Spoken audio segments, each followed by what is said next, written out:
स्कंद पुराण क्या है और उसको अपने जीवन में लाने का क्या रिजल्ट है? श्लोकों की दृष्टि से सबसे बड़ा पुराण है स्कंद पुराण। 81,000 श्लोक है। अब स्कंद पुराण में तीर्थों की महिमा है।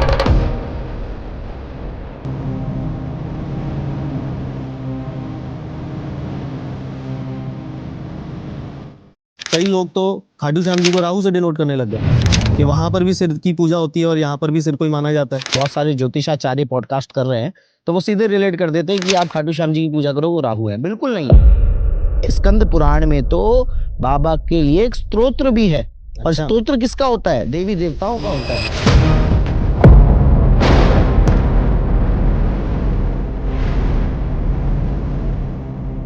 सूर्य वर्षा भगवान विष्णु की शरण में जाते हैं तो भगवान विष्णु कहते हैं देखो मैं ब्रह्मा जी का बाकी को नहीं टालूंगा। अगले जन्म में जब तुम बर्बरीक बनोगे तो तुम्हारा शिरोच्छेदन तो होगा, लेकिन तुम्हारे उस जन्म के जो भी कर्म होंगे उन कर्मों के अनुसार तुम्हारे शीश को अमृत पिलाकर देवत्व प्राप्त कराया जाएगा। खाटू नरेश कौन है? क्योंकि खाटू श्याम जी को खाटू नरेश नहीं कहा जाता जहां तक मैंने सुना है। नहीं, ये जयकारा बाबा श्याम का ही जयकारा है। ठीक है। बीच में हमारे एक बहुत प्रसिद्ध भजन गायक हैं, उन्होंने किसी जागरण में ये कह दिया था कि खाटू नरेश बाबा उस राजा का जयकारा लगवाते हैं जो कि खाटू के राजा थे, जिन्होंने बाबा श्याम के शीश को प्राप्त किया और बाबा श्याम का मंदिर बनवाया। पहले होने वाले कीर्तनों में और आज होने वाले कीर्तनों में फर्क क्या आ गया है? देखिए, पहले कीर्तन होता था बाबा के लिए, अब कीर्तन हो रहा है अपना रुतबा दिखाने के लिए। पहले कीर्तन मालिक से लौ लगाने का साधन थे, आज कीर्तन कॉन्सर्ट में तब्दील हो चुके हैं। लोगों ने टर्म दे दिया जेन जी कीर्तन है। और एकादशी का तो सही बताओ महत्व ही नहीं है खाटू में। खाटू में 13 सिड्डी का क्या महत्व है? तो बोले वो 13 सीढ़ी और बाबा के बीच में जो बरामदा है उसकी हम इतनी खुदाई कर देंगे कि वो ग्राउंड लेवल पर ही आ जाएगा। क्योंकि ये एक राक्षस कुल में जन्मे थे, तो आप कहीं ये तो नहीं कर रहे हो कि राक्षस की पूजा कर रहे हो।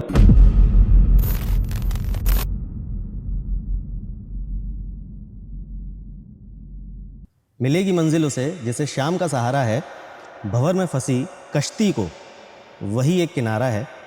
दुनिया जैसे ठुकराती है वो उसे गले लगाता है, तभी तो मेरा बाबा खाटू वाला श्याम कहलाता है, हारे का सहारा कहलाता है। वो कुरुक्षेत्र का वीर था, वो धर्म का प्रमाण है। जिसने दान में दिया शीश वो महान है। 3 बाण का धारी वो लीले का सवार है। कलयुग में जिसके नाम से होता बेड़ा पार है। न मांगू मैं सोना चांदी न मांगू राजपाट, बस बनी रहे सांवरे तेरे चरणों में मेरी हाट। जब तक सांसें चलेंगी बस यही एक तराना होगा, मेरे हर दर्द का मरहम खाटू वाला धाम होगा, खाटू वाला श्याम होगा। जय जय श्री श्याम। आप सभी का स्वागत है द चाहार्स एंटरटेनमेंट पर। और आज इस पॉडकास्ट की शुरुआत मैंने इस पंक्तियों से इसलिए की ताकि कुछ लोगों के मन में जो भ्रम है और कुछ लोगों के मन में जो सवाल होते हैं कि खाटू वाला श्याम कैसे चमत्कार करता है, तो आज उन सवालों के जवाब इस पॉडकास्ट में आपको मिलने वाले हैं। हमारी जब से पॉडकास्ट की जर्नी स्टार्ट हुई है तब से मेरे मन में एक प्रगाढ़ इच्छा थी कि मैं खाटू वाले श्याम पर, खाटू बाबा पर एक पॉडकास्ट लेकर आऊँ। और देखिए अभी 2 ही दिन हुए हैं मुझे खाटू श्याम से वापस आए हुए और बाबा ने मेरी सुन ली। और आज इस पॉडकास्ट में हमारे साथ जो गेस्ट बनकर आए हैं वो ऑलरेडी खाटू श्याम जी के पॉडकास्ट में काफ़ी फेमस हैं, काफ़ी चर्चित हैं। उनके पॉडकास्ट इस वक्त काफ़ी वायरल हो रहे हैं और बहुत अच्छे चल रहे हैं। तो आज हम उनके साथ में एक पॉडकास्ट बनाने वाले हैं। इनका नाम है अमन अग्रवाल जी। आज इस पॉडकास्ट में हम वो बातें नहीं करेंगे जो पहले चर्चाएँ हो चुकी हैं। हमारा प्रयास है कि हम उन कथाओं पर आएँ, उन बातों पर आएँ जो अब तक नहीं हुई हैं। तो बिना कोई समय गवाए पॉडकास्ट स्टार्ट करते हैं और इनवाइट करते हैं अमन अग्रवाल जी को। अमन अग्रवाल जी, जय श्री श्याम। जय श्री श्याम। कैसे हैं अमन जी आप? बाबा श्याम की कृपा है, आप बताएं आप कैसे हैं? बस अब मैं भी यही कहूँगा कि बाबा श्याम की कृपा है, क्योंकि मैं जैसा मैंने अभी बताया भी कि मैं जिस दिन खाटू श्याम जी से लौटा हूँ उसी दिन मेरी आपसे बात हुई और मैं बाबा से ये दरख्वास्त लगाते लगाते थक गया था। आज मुझे ये समझ आता है कि बाबा ना ऐसे नहीं देता। जो मैंने सालासर पे भी पॉडकास्ट किए हैं तो वहाँ पर भी रोहित पुजारी जी ने भी हमसे ये कही थी कि बाबा कभी आपको डायरेक्ट नहीं देंगे, वो पहले आपको सक्षम बनाएंगे, आपको टेस्ट करेंगे कि आप उस लायक हो कि नहीं, तब आपको वो देंगे। तो ये जो मेरे मन में इच्छा थी कि खाटू श्याम जी के ऊपर एक पॉडकास्ट आए, आज वो पॉडकास्ट बनने जा रहा है, तो मन बहुत बहुत ज़्यादा गदगद है इस वक्त। बट मैं इस पॉडकास्ट की शुरुआत में सबसे पहला सवाल एक करना चाहूँगा कि आपने हमेशा स्कंद पुराण के बारे में चर्चा की है। स्कंद पुराण एक्चुअल में क्या है, सबसे पहले आप ये बताइए, और उसको अपने जीवन में ढालने का, जीवन में लाने का क्या रिजल्ट मिलता है इंसान को? देखिए, सनातन धर्म एक व्यापक धर्म है। एक ऐसा धर्म है जिसको कोई पैगंबर या फिर कोई मैसेंजर लेकर नहीं आया। ये एक जीवन है। यानी कि जब इस धरा प्रारंभ हुई, जब जीवन प्रारंभ हुआ इस धरा में, तभी सनातन धर्म के साथ प्रारंभ हो गया। ठीक है। सनातन धर्म के 4 स्तंभ हैं। जैसे कॉलम्स के ऊपर लिंटर खड़ा होता है ना, अगर कॉलम हट जाएंगे तो वो धाराशायी हो जाएगा। ऐसी सनातन धर्म के 4 मुख्य पिलर जो हैं वो 4 वेद हैं। ठीक है। यजुर्वेद, सामवेद, ऋग्वेद, अथर्ववेद। इन वेदों में ईश्वरीय वाणी है, जीवन जीने की पद्धति है, लेकिन इसके बाद जो स्थानों का महत्व है, जो पूजा पाठ की पद्धतियां हैं, उनको वेदों के नीचे फिर 18 पुराणों में एडजस्ट किया गया है। ओके। 4 वेद और 18 पुराण, इनके रचयिता महर्षि वेद व्यास जी हैं। अब हमें यहाँ पर यह भी समझना पड़ेगा कि वेद व्यास एक पदवी है, किसी का नाम नहीं। तो वेद व्यास जो वेदों के व्यास को फैलाए, यानी जो 4 वेद जो ईश्वरीय वाणी है उनको जो लोगों तक पहुंचाए, उसका नाम है वेद व्यास। ये पदवी जो अंतिम मिली, ये मिली श्री कृष्ण द्वैपायन जी को। ओके। अब इनके नाम में भी बड़ी इंटरेस्ट बात है कि श्री कृष्ण द्वैपायन। तो पहले सवाल आता है कि भाई श्री कृष्ण क्यों? क्योंकि उनका रंग बिल्कुल काला था। ठीक है। और द्वैपायन इसलिए क्योंकि उनका जन्म एक द्वीप में हुआ था। तो श्री कृष्ण द्वैपायन जी ने वर्तमान महाभारत भी लिखी है, जो कि सनातन धर्म का सबसे विस्तृत ग्रंथ कहलाता है, जिसको हम लोग कह सकते हैं कि महाग्रंथ की श्रेणी में रख सकते हैं। ठीक है। पुराणों में बंटवारे हैं चीजों के, कंसेप्ट्स के। जैसे अगर मान लीजिए आपको ये जानना है कि कोई मृत्यु के बाद कहाँ जाता है, किस तरीके से उसके साथ उसके आचरण के अकॉर्डिंग बिहेवियर होता है, यमराज क्या करते हैं, उसके परिवार वालों को उस समय मृत्यु के बाद क्या करना चाहिए, तो गरुड़ पुराण पे आते हैं। तो गरुड़ पुराण, बिल्कुल सही आपने कहा, तो गरुड़ पुराण हम पढ़ते हैं। ऐसे ही भविष्य पुराण में भविष्य की चर्चा है, जो कि वर्तमान सापेक्ष में वो सही भी प्रतीत होती है। आज से कई वर्षों पहले उसको उद्धृत किया गया जब पुराण को, क्योंकि पुराण भी ईश्वरीय वाणी है, जब भी टेक्स्ट फॉर्म में लिख कर आई, तो भविष्य पुराण की बहुत सी बातें आज साक्षात होते हुए हम देख पा रहे हैं। इसी में एक पुराण है स्कंद महापुराण। स्कंद महापुराण श्लोकों की दृष्टि से सबसे बड़ा पुराण है। 81,000 श्लोक है, 81,000 श्लोकों की दृष्टि से सबसे बड़ा पुराण है स्कंद पुराण। अब स्कंद पुराण में तीर्थों की महिमा है, मतलब जितने भी हमारे तीर्थ है, केदारनाथ, रामेश्वर, बद्रीनाथ, काठमांडू, पशुपतिनाथ, इन सब की महिमा, गंगा नदी, यमुना नदी, इन सब की महिमा स्कंद पुराण में विवृत है कि उनके पीछे क्या कथा है, उनके पीछे क्या स्टोरी है, किस तीर्थ की क्या महिमा है। वहीं पर एक तीर्थ है महिसागर संगम, जिनको ब्रह्मा जी से शापित हुआ एक तीर्थ माना जाता है। शापित क्यों है, इसके पीछे एक बहुत लंबी कहानी है, हम फिलहाल उस पर नहीं जाएंगे।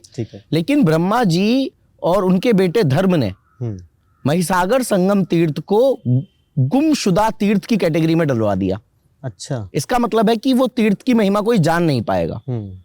लेकिन महिसागर जब अपनी बात पर अफसोस करते हैं, कहते हैं कि भाई मेरे से भूल हो गई, आप मुझे माफ करें, तो वहां पर एक वरदान भी मिलता है महिसागर को, कि जो आपके आंचल में शनिवार को पड़ने वाली अमावस्या को स्नान करेगा, उसे प्रभास तीर्थ की 10 यात्रा, प्रयाग तीर्थ की 8 यात्रा, हरिद्वार की 6 यात्रा, इससे भी ज्यादा बढ़कर और भी बहुत सारे तीर्थों का उस पर विवरण है, तो उससे भी बढ़कर जो है पुण्य का लाभ मिलेगा। हमारे श्याम बाबा वीर बर्बरीक इसी महिसागर संगम तीर्थ में जाकर देवियों की तपस्या करते हैं। ओके। तो स्कंद पुराण में जहां पर महिसागर संगम तीर्थ की चर्चा है, क्योंकि मैंने आपको बताया स्कंद पुराण जियोग्राफिकल पुराण है, जो लोकेशंस और उनकी महिमा को बता रहा है कि कौन सा एरिया क्यों महिमावान है। तो जहां महिसागर संगम तीर्थ की महिमा आती है, जहां पर पहले वेद व्यास जी ये समझा रहे हैं कि महिसागर संगम तीर्थ गुप्त क्षेत्र के नाम से क्यों प्रसिद्ध हुआ, उसको स्तंभ तीर्थ बोला है। स्तंभ मतलब खंबे जैसा, पिलर जैसा, क्योंकि उसने घमंड किया था देवताओं की सभा में। वहीं पर वीर बर्बरीक की कहानी आती है, क्योंकि वीर बर्बरीक उसी महिसागर में जाकर देवताओं की तपस्या करते हैं, माताओं की तपस्या करते हैं। उसी महिसागर संगम तीर्थ की महिमा में हमें वीर बर्बरीक के जीवन का चरित्र मिलता है। ओके। तो आपने जैसे बताया कि टोटल 5 चैप्टर हैं स्कंद पुराण में, जहाँ पर खाटू श्याम जी का यानी कि वीर बर्बरीक का पूरा डिटेल में डिस्क्रिप्शन दिया हुआ है। फिर ऐसा क्यों कहा जाता है? मैंने कई रील्स में, कई वीडियोस में आजकल हम देखने को मिल रहा है कि कहते हैं कहीं पर भी खाटू श्याम जी का कोई भी कैरेक्टर के बारे में कुछ लिखा नहीं है, किसी पुराण में नहीं लिखा, या तो वो शायद उस चीज़ को पढ़ नहीं रहे। और साथ में ऐसा भी कहा जाता है, कई लोग तो खाटू श्याम जी को राहु से डिनोट करने लग गए कि वहाँ पर भी सिर की पूजा होती है और यहाँ पर भी सिर को ही माना जाता है। ये मिथ्स क्यों आ रखे हैं? मतलब इस चीज़ पर वो क्लैरिटी क्यों नहीं ले रहे हैं? क्यों स्कंद पुराण को पढ़ नहीं रहे अगर स्कंद पुराण में ये सारी चीज़ें लिखी हैं तो? देखिए, जो बर्बरीक की लोक कथाएं प्रचलित हैं, उसमें सीधे बात आती है कि बर्बरीक जो कि भीमसेन के पौत्र हैं, वो महाभारत का युद्ध लड़ने के लिए जाते हैं। माँ से कहते हैं कि ये लोक कथाओं की मैं आपसे बात कर रहा हूँ कि माँ से कहते हैं कि मुझे युद्ध देखना है, तो माँ एक वचन लेती है कि तुम हारे का सहारा बनना, और युद्ध में चले जाते हैं। अब आप एक बात बताइए, आप जब पहली बार ये कथा सुनेंगे तो आप कौन से धर्म ग्रंथ के पन्नों को पलटेंगे? महाभारत के। महाभारत ऑब्वियसली। और महाभारत की किसी भी वॉल्यूम में बर्बरीक नाम का जिक्र नहीं है। नहीं है, क्योंकि महाभारत का जो सीक्वेंस है, वो जो ग्रंथ लिखा गया है, उसे युद्ध के इर्द गिर्द लिखा गया है। टेक्निकली देखा जाए तो बर्बरीक ने तो युद्ध में प्रतिभाग किया ही नहीं। करेक्ट। क्योंकि युद्ध से पहले ही भगवान श्री कृष्ण ने बर्बरीक के शीश को ले लिया था, बर्बरीक का शिरोच्छेदन कर दिया था। इसलिए महाभारत की मूल प्रति में, महाभारत के मूल ग्रंथ में बर्बरीक का कहीं कोई डिस्क्रिप्शन नहीं है। ठीक है। और जब लोग ये देखते हैं कि भाई आज खाटू श्याम जी की पॉपुलैरिटी, उनके वरदान देने की क्षमता की वजह से आज खाटू में भीड़ बढ़ रही है, कथा रिलेट होती है महाभारत से। अब जब ज्ञानी और गुणीजन ये देखते हैं कि भाई महाभारत ग्रंथ में बर्बरीक का कोई डिस्क्रिप्शन नहीं है, तो लोगों को लगता है कि नहीं, ये टोटल कल्पनाएं हैं, ये केवल लोक कथाएं हैं, ये ग्राम देवता, लोक देवता, क्योंकि हमारे भारतवर्ष में सनातन धर्म को मानने वाले अलग अलग देवताओं की पूजा करते हैं। आप जिस भूमि पर हो, यहाँ के ग्राम देव होंगे, एक भूदेव होंगे, ऐसे बहुत सारे देवताओं का विवरण आता है। तो लोगों का ये कहना है कि खाटू श्याम जी एक लोक देवता मात्र हैं। लेकिन जब भक्त अंदर डीप जाएंगे तो उन्हें ये समझना चाहिए कि महाभारत के रचयिता महर्षि वेद व्यास जी ने महाभारत में भले ही वीर बर्बरीक का कोई डिस्क्रिप्शन नहीं डाला, लेकिन उसी महाभारत के रचयिता महर्षि वेद व्यास जी ने स्कंद पुराण में इतनी डिटेल्ड स्टोरी बर्बरीक की लिखी है कि जिसको पढ़कर एक कोई भी श्याम प्रेमी अचंभित तो होगा ही, साथ ही साथ भाव विभोर हो जाएगा कि उसके बाबा की ऐसी महिमा करी है स्कंद पुराण में। अरे स्कंद पुराण में तो बाबा के लिए एक स्तोत्र भी है। और स्तोत्र किसका होता है? देवी देवताओं का होता है, जो पूजनीय होते हैं, उनका स्तोत्र होता है। जय जय चतुर्शीति कोटि परिवार, सूर्य वर्चा विधान यक्षराज, जय भूभार हरण प्रवृत्त नेरित प्राप्त योनि संभवा, जय काम कंटकटा कुक्षी राजहंस, जय भीम मान मर्दन, जय घटोत्कच आनंद वर्धन बर्बरी का विधान। ये सब संस्कृत में पंक्तियां लिखी हैं। नमो नमस्ते पाही पाहिति, नमन करने की बात कर रहे हैं महर्षि वेदव्यास जी, क्योंकि बर्बरीक एक देव रूप में परिणित है। ये आपके क्वेश्चन का, पहले वाले क्वेश्चन का आंसर है। आपने दो प्रश्न इसमें पूछे कि बहुत से लोग आजकल राहु से रिलेट कर रहे हैं खाटू श्याम जी को। ये बिल्कुल गलत चीज है। श्याम प्रेमियों को इसका विरोध करना चाहिए, क्योंकि बिल्कुल विरोध करना चाहिए, क्योंकि राहु की उत्पत्ति की कहानी अगर हम पढ़ेंगे तो समुद्र मंथन के समय अमृत आया, अमृत पान हुआ, छाया ग्रह है ये, छाया ग्रह है राहु और केतु। ये बेसिकली राहु केतु एक ही बॉडी है। हाँ। अब सर कट गया, जो सर है वो राहु का, और जो बाकी जो ये भी कहा जाता है ना, इसको यहाँ पर भी कनेक्ट किया जाता है कि वहां पर भी सुदर्शन चक्र से ही भगवान श्री कृष्ण ने जो है शिरोच्छेदन किया था, और यहाँ पर भी यही हुआ था कि राहु और केतु का जो धड़ अलग हुआ था वो भी सुदर्शन से ही हुआ था। साथ में ये भी कहा जाता है कि क्योंकि ये एक राक्षस कुल में जन्मे थे, तो आप कहीं ये तो नहीं कर रहे हो कि राक्षस की पूजा कर रहे हो, ये भी कहा जाता है। भगवान माफ़ करे, लेकिन क्योंकि मेरा काम है इस चीज़ को सामने लाना, लेकिन कई वीडियोस में ये भी कहा जाता है कि आप देख लो कहीं ऐसा तो नहीं है राक्षस की पूजा कर रहे हो। तो मैं इन चीज़ों को लेकर के काफ़ी, मुझे भी बुरा लगता है, बट ऑडियंस के लिए चीज़ों पर क्लैरिटी आना बहुत ज़रूरी है। नहीं, मैं आपके सवाल का बहुत ज़्यादा स्वागत करता हूँ, और ऐसे सवाल बहुत चर्चित होने चाहिए, लोगों के समक्ष आने चाहिए, क्योंकि जब से आजकल ये पॉडकास्ट कल्चर आया है और बहुत सारे ज्योतिषाचार्य पॉडकास्ट कर रहे हैं, तो वो सीधे रिलेट कर देते हैं कि आप खाटू श्याम जी की पूजा करो, वो राहु हैं। बिल्कुल नहीं है। बिल्कुल नहीं है। मैं बिल्कुल एक आपको स्पेसिफिक बात ये बताना चाहता हूँ कि बर्बरीक का जो शिरोच्छेदन हुआ, उसके पीछे एक बहुत महान घटना थी, जो कि सतयुग में हुई थी, जब ये बर्बरीक सूर्यवर्चा नाम के एक यक्ष थे, जिन्होंने विष्णु जी को, ब्रह्मा जी से कहा कि विष्णु जी को धरती पे क्यों भेज रहे हो, मैं अकेला ही जाकर दुष्टों का दमन कर दूंगा। और वहां पर ये आकर के सामने से इन्होंने बोला था कि नहीं मैं चला जाता। हाँ, हमने आपके पॉडकास्ट में बिल्कुल सुना है ये। हाँ, तो ये सारी चीजें बिल्कुल, ये आप स्टोरी एक बार और सुनाइए। बिल्कुल, ये सारी चीजें ऑलरेडी बहुत ज्यादा चर्चित हो चुकी है पॉडकास्ट के माध्यम से। तो सूर्यवर्चा को एक श्राप दे देते ब्रह्मा जी कि तुमने तो विष्णु जी से बराबरी कर ली भाई अपनी।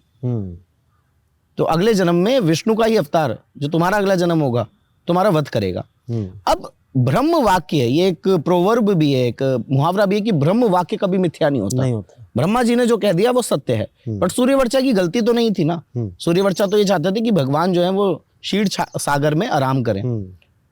तो जब सूर्यवर्चा भगवान विष्णु की शरण में जाते हैं तो भगवान विष्णु कहते हैं देखो मैं ब्रह्मा जी का वाक्य को नहीं टालूंगा, अगले जन्म में जब तुम बर्बरीक बनोगे तो तुम्हारा शिरोच्छेदन तो होगा, लेकिन तुम्हारे उस जन्म के जो भी कर्म होंगे उन कर्मों के अनुसार तुम्हारे शीश को अमृत पिलाकर देवत्व प्राप्त कराया जाएगा। तो राहु की स्टोरी और इधर बर्बरीक की स्टोरी में जमीन आसमान का अंतर है। बर्बरीक की स्टोरी एक वीर के देवत्व की यात्रा है। और जहां तक बात हुई कुल की, सतपाल जी मैं आपसे पूछता हूं आप किसके कुल को फॉलो करते हो, अपने माता के कुल को या पिता के कुल को? पिता के कुल को। तो जो भीमसेन के पौत्र हैं, घटोत्कच के पुत्र हैं, वो पांडव कुल नंदन है भाई। और हाँ, भीम की शादी राक्षस जाति में हुई। राक्षस एक जाति थी। उसके बाद उन दोनों का जो पुत्र हुआ घटोत्कच की जो शादी है वो भी मौरवी से हुई, वो भी राक्षस जाति की थी। इन दोनों से एक देव योनि बनी जिसमें बर्बरीक पैदा हुए। और स्कंद पुराण में तो यहां तक लिखा है कि बर्बरीक पैदा होते ही जवान हो गए। अच्छा, हाँ जी। और वहां पर महर्षि वेदव्यास जी लिख रहे हैं ब्रैकेट में 8 देव योनियों में से एक ऐसी देव योनि होती है जहां पर बालक जन्म लेते ही जवान हो जाता है। तो देव योनि में पैदा हुए हैं। मेरी तो यहां तक की रिसर्च है कि आप पांडव कुल राक्षस कुल की तो डिबेट ही छोड़ दो। स्कंद पुराण के अनुसार दोनों के योग से पांडव कुल और राक्षस जाति दोनों के योग से एक देव योनि बनी। और टोटल 8 देव योनि बताई है स्कंद पुराण में। उनमें से जिस देव योनि में बर्बरीक और उसी देव योनि में उनके पिता घटोत्कच भी पैदा हुए। और आप आनंद की बात देखिए, घटोत्कच भी पैदा होते ही जवान हो गए थे, किशोर हो गए थे। अच्छा। और बर्बरीक भी पैदा होते ही किशोर हो गए थे। तो शास्त्रों को हम पढ़ते नहीं है। हम लोगों को पढ़ना तो आता नहीं है और हम कोई भी रैंडमली कहीं से कुछ भी रिलेट कर रहे हैं। हाँ, अगर आप पूछोगे क्या स्कंद पुराण में राहु का विवरण है, केवल एक जगह आता है, केवल एक जगह। क्या है वो लाइन, मैं बहुत स्पेसिफिक आपको बताता हूँ। शीश को काटने के बाद माता चंडिका देवी से 14 देवियां आ जाती है वहां पर कुरुक्षेत्र की उस भूमि के आसपास, क्योंकि सब श्री कृष्ण पे आक्षेप लगा रहे होते हैं कि आपने एक निर्मम बालक की हत्या कर दी जो हमें युद्ध जिता देता, क्योंकि अतुलित बलधारी थे बर्बरीक, अपनी शक्ति प्रदर्शन करते हैं। आपने पुराने पॉडकास्ट में सुना होगा सिंदूरी भस्म इत्यादि की बात हमने सब कर रही है। इस पॉडकास्ट में उन चीजों पर नहीं जाएंगे। तो वहां पर भगवान श्री कृष्ण 14 देवियों में से चंडिका देवी, क्योंकि चंडिका देवी के आश्रम में रहते थे बर्बरीक महिसागर संगम तीर्थ में, जहां पर उनका युद्ध अपने दादा भीम से भी हुआ। तो वो नहलाने के लिए वो जल खराब कर रहे थे भीम, वही कथा। वो चंडिका देवी का मंदिर है। आज भी वो मंदिर गुजरात महिसागर संगम तीर्थ में है। आज भी वो कुंड वहां पर है। तो वहां पर भगवान श्री कृष्ण माता चंडिका से कहते हैं कि ये तुम्हारा भक्त है, इसके शीश को अमृत से सींचो और राहु के शीश के भांति अजर अमर बना दो। इसका क्या मतलब है? तो लोगों ने बस उतनी बात पकड़ी है। नहीं पकड़ी, वो भी नहीं पकड़ी लोग। ये मैं तो अगर इतनी बात पकड़ लेते तो किसी को ये शक ही नहीं होता कि राहु और बर्बरीक एक हैं अलग अलग। राहु के शीश के भांति अजर अमर कर दो, भगवान श्री कृष्ण कह रहे हैं। मतलब राहु पहले से एग्जिस्ट करते थे, ऑब्वियस सी बात है। तभी तो ये बोला गया ना, राहु के शीश के भांति अजर अमर कर दो। बिल्कुल। और माता चंडिका अमृत पिलाती हैं बर्बरीक के शीश को। उसके पता है अगली लाइन क्या लिखी है? धड़ का यथा विधि संस्कार कर दिया जाता है। तो केतु नहीं बचा कहीं? कोई मतलब ही नहीं है। करेक्ट है। स्कंद पुराण है, स्पेसिफिक लाइंस है। आप कहोगे मैं आपको फोटो खींच के भेजूंगा। नहीं, टोटली अग्रीड। क्योंकि मैं चाहता था कि इस बात पर चर्चा होनी बहुत ज़रूरी है।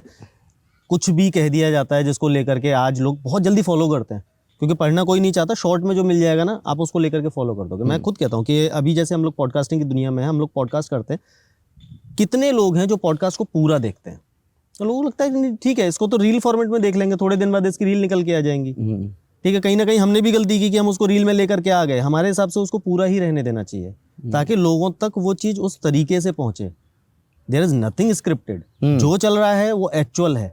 और आप किस गेस्ट को बैठा रहे हो अपने पॉडकास्ट पर, आपको ये भी देखना बहुत ज़रूरी है कि वो कितना सत्य बोल रहे हैं। पहले आपको उस चीज़ पर खुद चेक करना पड़ेगा, उसके बाद आप उसको दुनिया के सामने ऑन एयर कीजिए। राहु पे तो मैंने बहुत ज़्यादा स्टडी करी नहीं है। राहु को पूजित होने का तो वरदान नहीं दिया होगा? नहीं, छाया ग्रह है। छाया ग्रह है। या भगवान श्री कृष्ण फिर उस जीवित शीश को कहते हैं यावन मही स नक्षत्रा याव चंद्र दिवा करो तो आत्मनम सर्वलोका नाम वस्त पूज्यो भविष्यसी। शीश को हाथ में लेकर कह रहे हैं भगवान श्री कृष्ण कि यावन मही स नक्षत्रा, जब तक नक्षत्र हैं तब तक, यावन मही स नक्षत्रा याव चंद्र दिवा करो, जब तक जब तक चंद्र है, जब तक सूर्य है, तो आत्मनम सर्वलोका नाम वस्त तुम्हारी सारे लोक में पूज्यो भविष्यसी, लोग पूजा भविष्य में बिल्कुल। तो चीजें हमारे सामने उपलब्ध हैं, लेकिन हमें पढ़ना पड़ेगा। बिना पढ़े या बिना सुने हमें चीजें पता नहीं चल सकती। करेक्ट, बिल्कुल। तो अभी जैसे हम लोग निशान भी देखते हैं, अभी खाटू श्याम जी पर हम जाते हैं, मैं भी कई बार गया हूँ, मैंने देखा है निशान को लेकर आजकल बहुत प्रचलन है। लोग वहाँ से तो पैदल जाते ही जाते हैं, लोग घरों से भी अपने निशान गाड़ियों पे बांध करके लेकर के जा रहे होते हैं।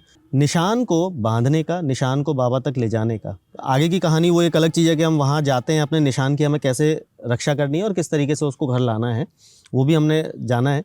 लेकिन निशान के पीछे का असली मोटिव क्या है, क्यों उस निशान को लेकर के चला जाता है, और क्या ये तरीके सही हैं ले जाने के? अभी देखिए, निशान ये शब्द अपने आप में क्या है? निशानी। किसकी निशानी? बाबा की। बाबा की। देखो निशान क्या है ना, निशान एक पताका है, एक धर्म ध्वजा है, जो दूर से देखकर पता चल जाता है कि भाई इस धर्म की बात हो रही है। जैसे हम गुरुद्वारों में जाते हैं तो वहाँ बहुत सम्मान है निशान साहिब का।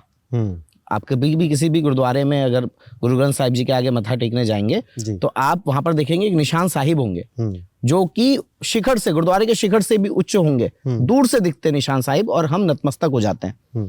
तो ऐसे ही श्याम बाबा का निशान, एक ही बात है। निशान का मतलब है ये निशानी है कि ये धर्म पताका है, ये धर्म ध्वजा है।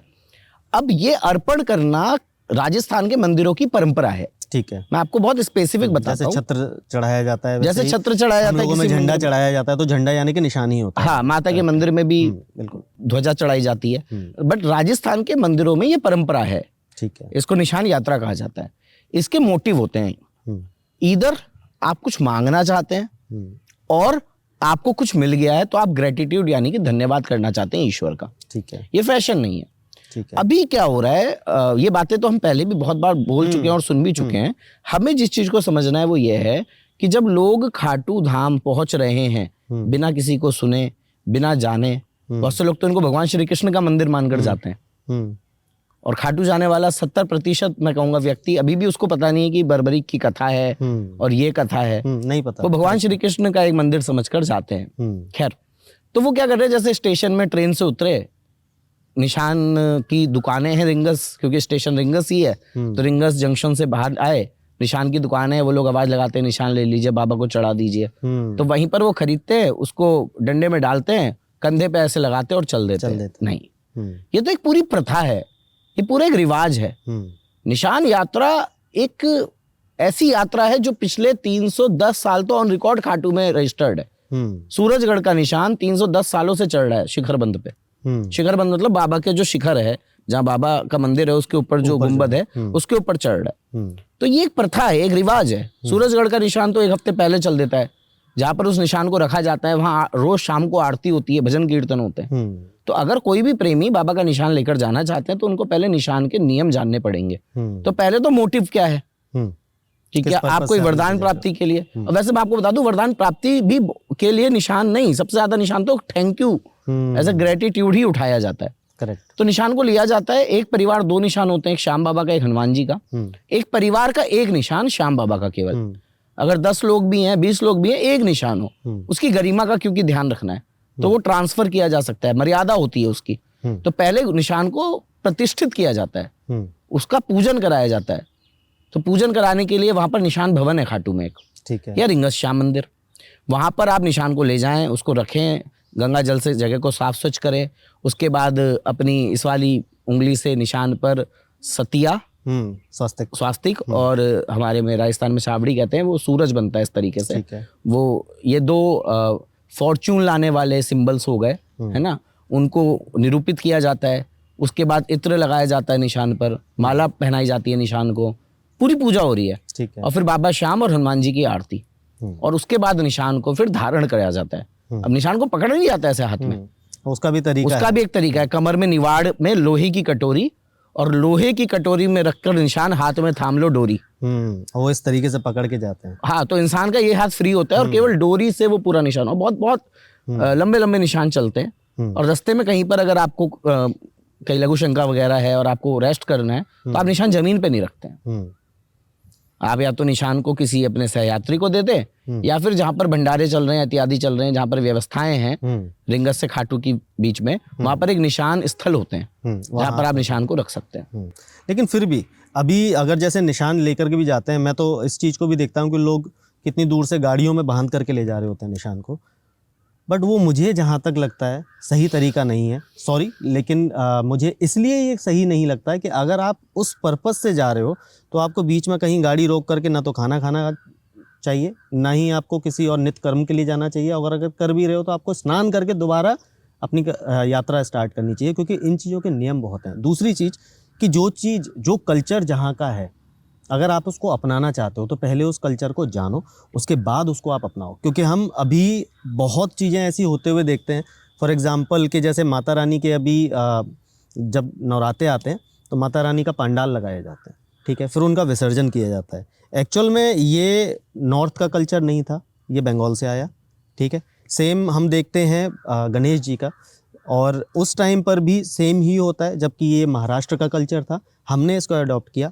अच्छी बात है, अडॉप्ट किया, लेकिन आप ये नहीं देख रहे हो कि जब आप विसर्जन पर जा रहे हो तो आप मदिरा पान कर रहे हो, आप वहाँ पर गाने चला रहे हो, और वो भी फिल्मों के गाने चल रहे हैं, और पता नहीं कैसे कैसे गाने चलते हैं, अब तो हद ही है मतलब, और रंग उड़ाया जा रहा है, राह चलते लोगों को परेशान किया जा रहा है, उन पर गुलाल फेंक रहे हो। कोई किसी भी पर्पज़ से जा रहा है, किसी मूड में जा रहा है, आप वो कर रहे हो। तो मुझे लगता है कहीं ना कहीं आप जितना धर्म का काम करने पर जा रहे हो, आप उससे ज़्यादा तो पाप करने हो। तो अगर आपको ये काम करना है, आप करो, स्वेच्छा से कर रहे हो। भगवान ने सबको दिया है जीवन, और सबको पूरी की पूरी अनुमति है कि सब कर सकते हैं, लेकिन आपको वो तरीके पहले सीखने होंगे और उसके बाद ही आपको ये काम करने होंगे, क्योंकि ये केवल एक रिचुअल नहीं है कि बस फॉलो कर लिया। ये हमारी नींव है, ये सनातन की नींव है, और ये हर एक कॉर्नर पर उस हिसाब से रखी गई है, तभी हर जगह पूजन अपने अलग तरीके से होता है। बिल्कुल। हमारे इधर अगर हम नॉर्थ की बात करें तो सबसे ज़्यादा उत्तर प्रदेश को अगर देखेंगे तो उत्तर प्रदेश में भी वेस्ट की साइड में सबसे ज़्यादा कैला देवी को पूजा जाता है। तो उसके भी तरीके हैं, लोग पैदल पैदल जाते हैं, पहले तरीके से जाया करते थे, अभी भीड़ जाती है। कावड़ ले जाने के भी तरीके हुआ करते थे, अभी कावड़ ले जाने के तरीके इतने बदल चुके हैं कि लोग दूसरों की गाड़ियों को नुकसान पहुंचा रहे हैं, दूसरों के शरीरों को नुकसान पहुंचा रहे हैं, पुलिस वालों को तक को नुकसान पहुंचा रहे हैं। और पुलिस वाले लोग समझते नहीं है, पुलिस वाला कौन है? कोतवाल है, कोतवाल भैरव के रूप कहलाते हैं वो।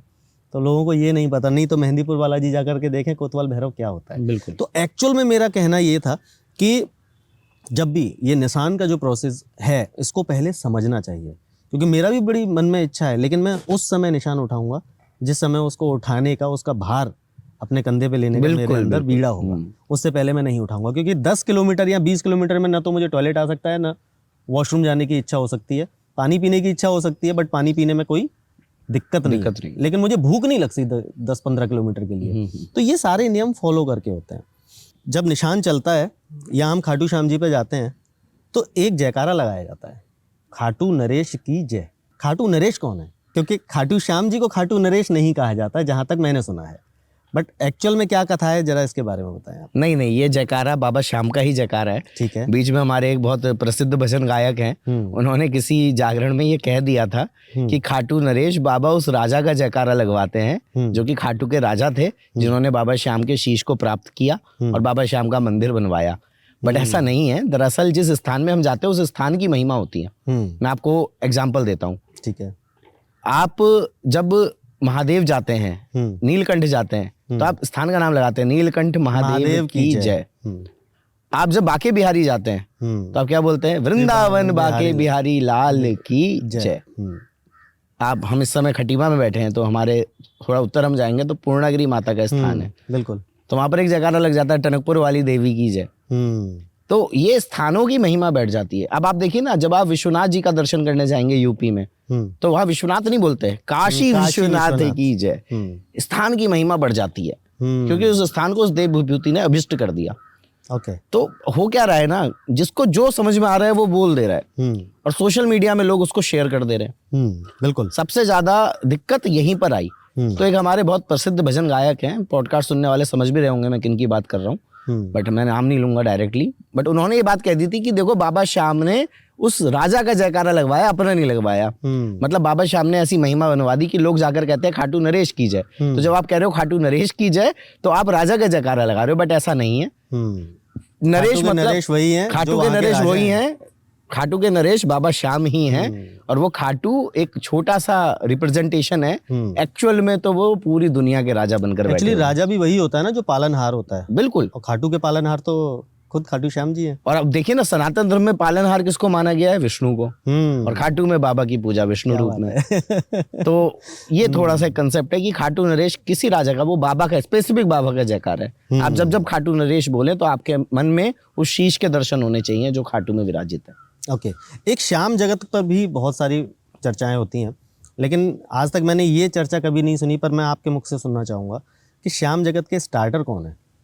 श्याम जगत के स्टार्टर, श्याम जगत ऑब्वियसली एक अलग ही पैटर्न है जिसने आज ला करके श्याम बाबा के बारे में इतनी सारी चीज़ें सामने आई हैं, बट आज शायद उन स्टार्टर्स की जो प्रचलन जिन्होंने ये चलाया है उनकी बातें कहीं नहीं होती। श्याम जगत के स्टार्टर जी, बहुत शानदार विषय है ये।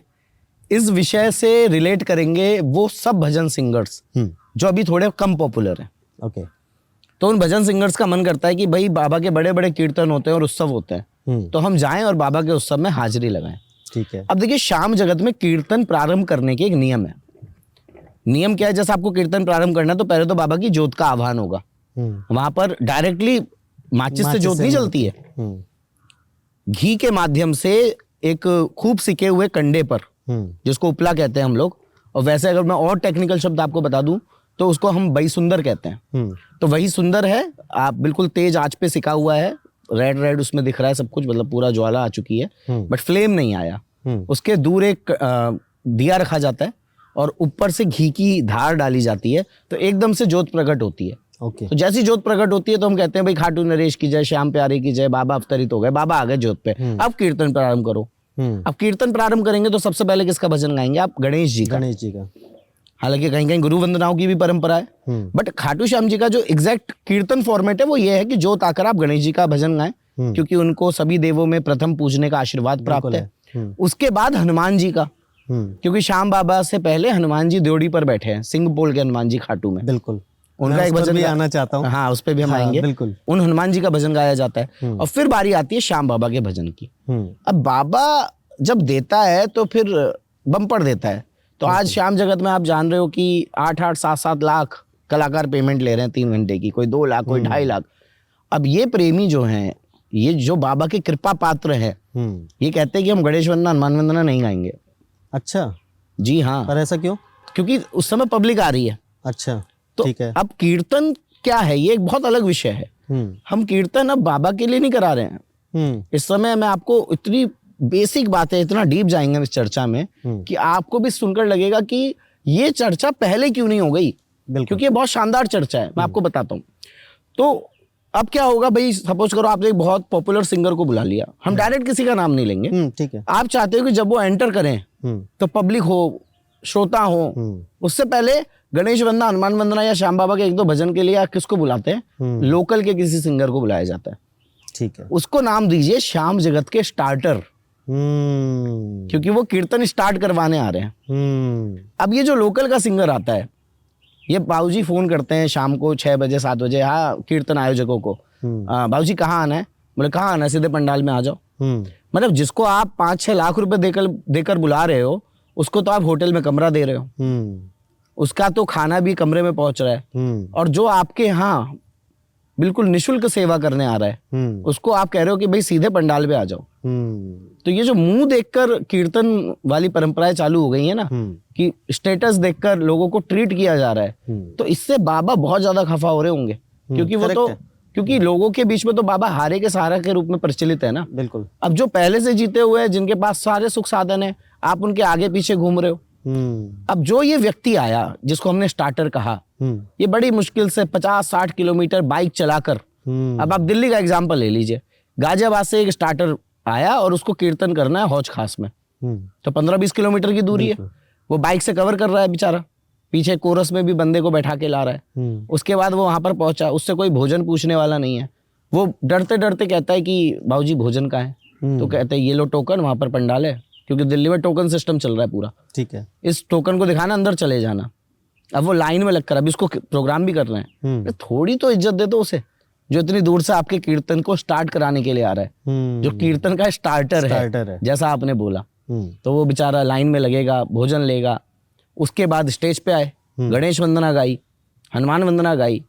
अब उस व्यक्ति को लगता है कि भाई लाइव चल रहा है, मैं एक श्याम बाबा का भजन गा लूंगा, अगले दिन रील काट लूंगा, तो मैं शायद थोड़ा सा लोगों के बीच में आ जाऊं, लोग मेरा नाम जाने, मुझे भी और प्रोग्राम्स मिलने लगे। क्योंकि उस बेचारी की आजीविका ही उससे चल रही है, वो कुछ नहीं कर रहा है, उसको कीर्तन ही करना है। तो जैसे ही वो श्याम बाबा का भजन गाना प्रारंभ करने ही वाला है, जो मेन कलाकार है उस कीर्तन के, अब आप कीर्तन के पोस्टर देखना कभी, कीर्तन के पोस्टर में फोटो लगेगी बड़ी, बाबा की फोटो तो बहुत छोटी सी लगा देंगे। मैं तो कह रहा हूँ क्यों लगा रहे हो? एक तो बहुत बड़ी फोटो लगेगी, और छोटी और छोटी।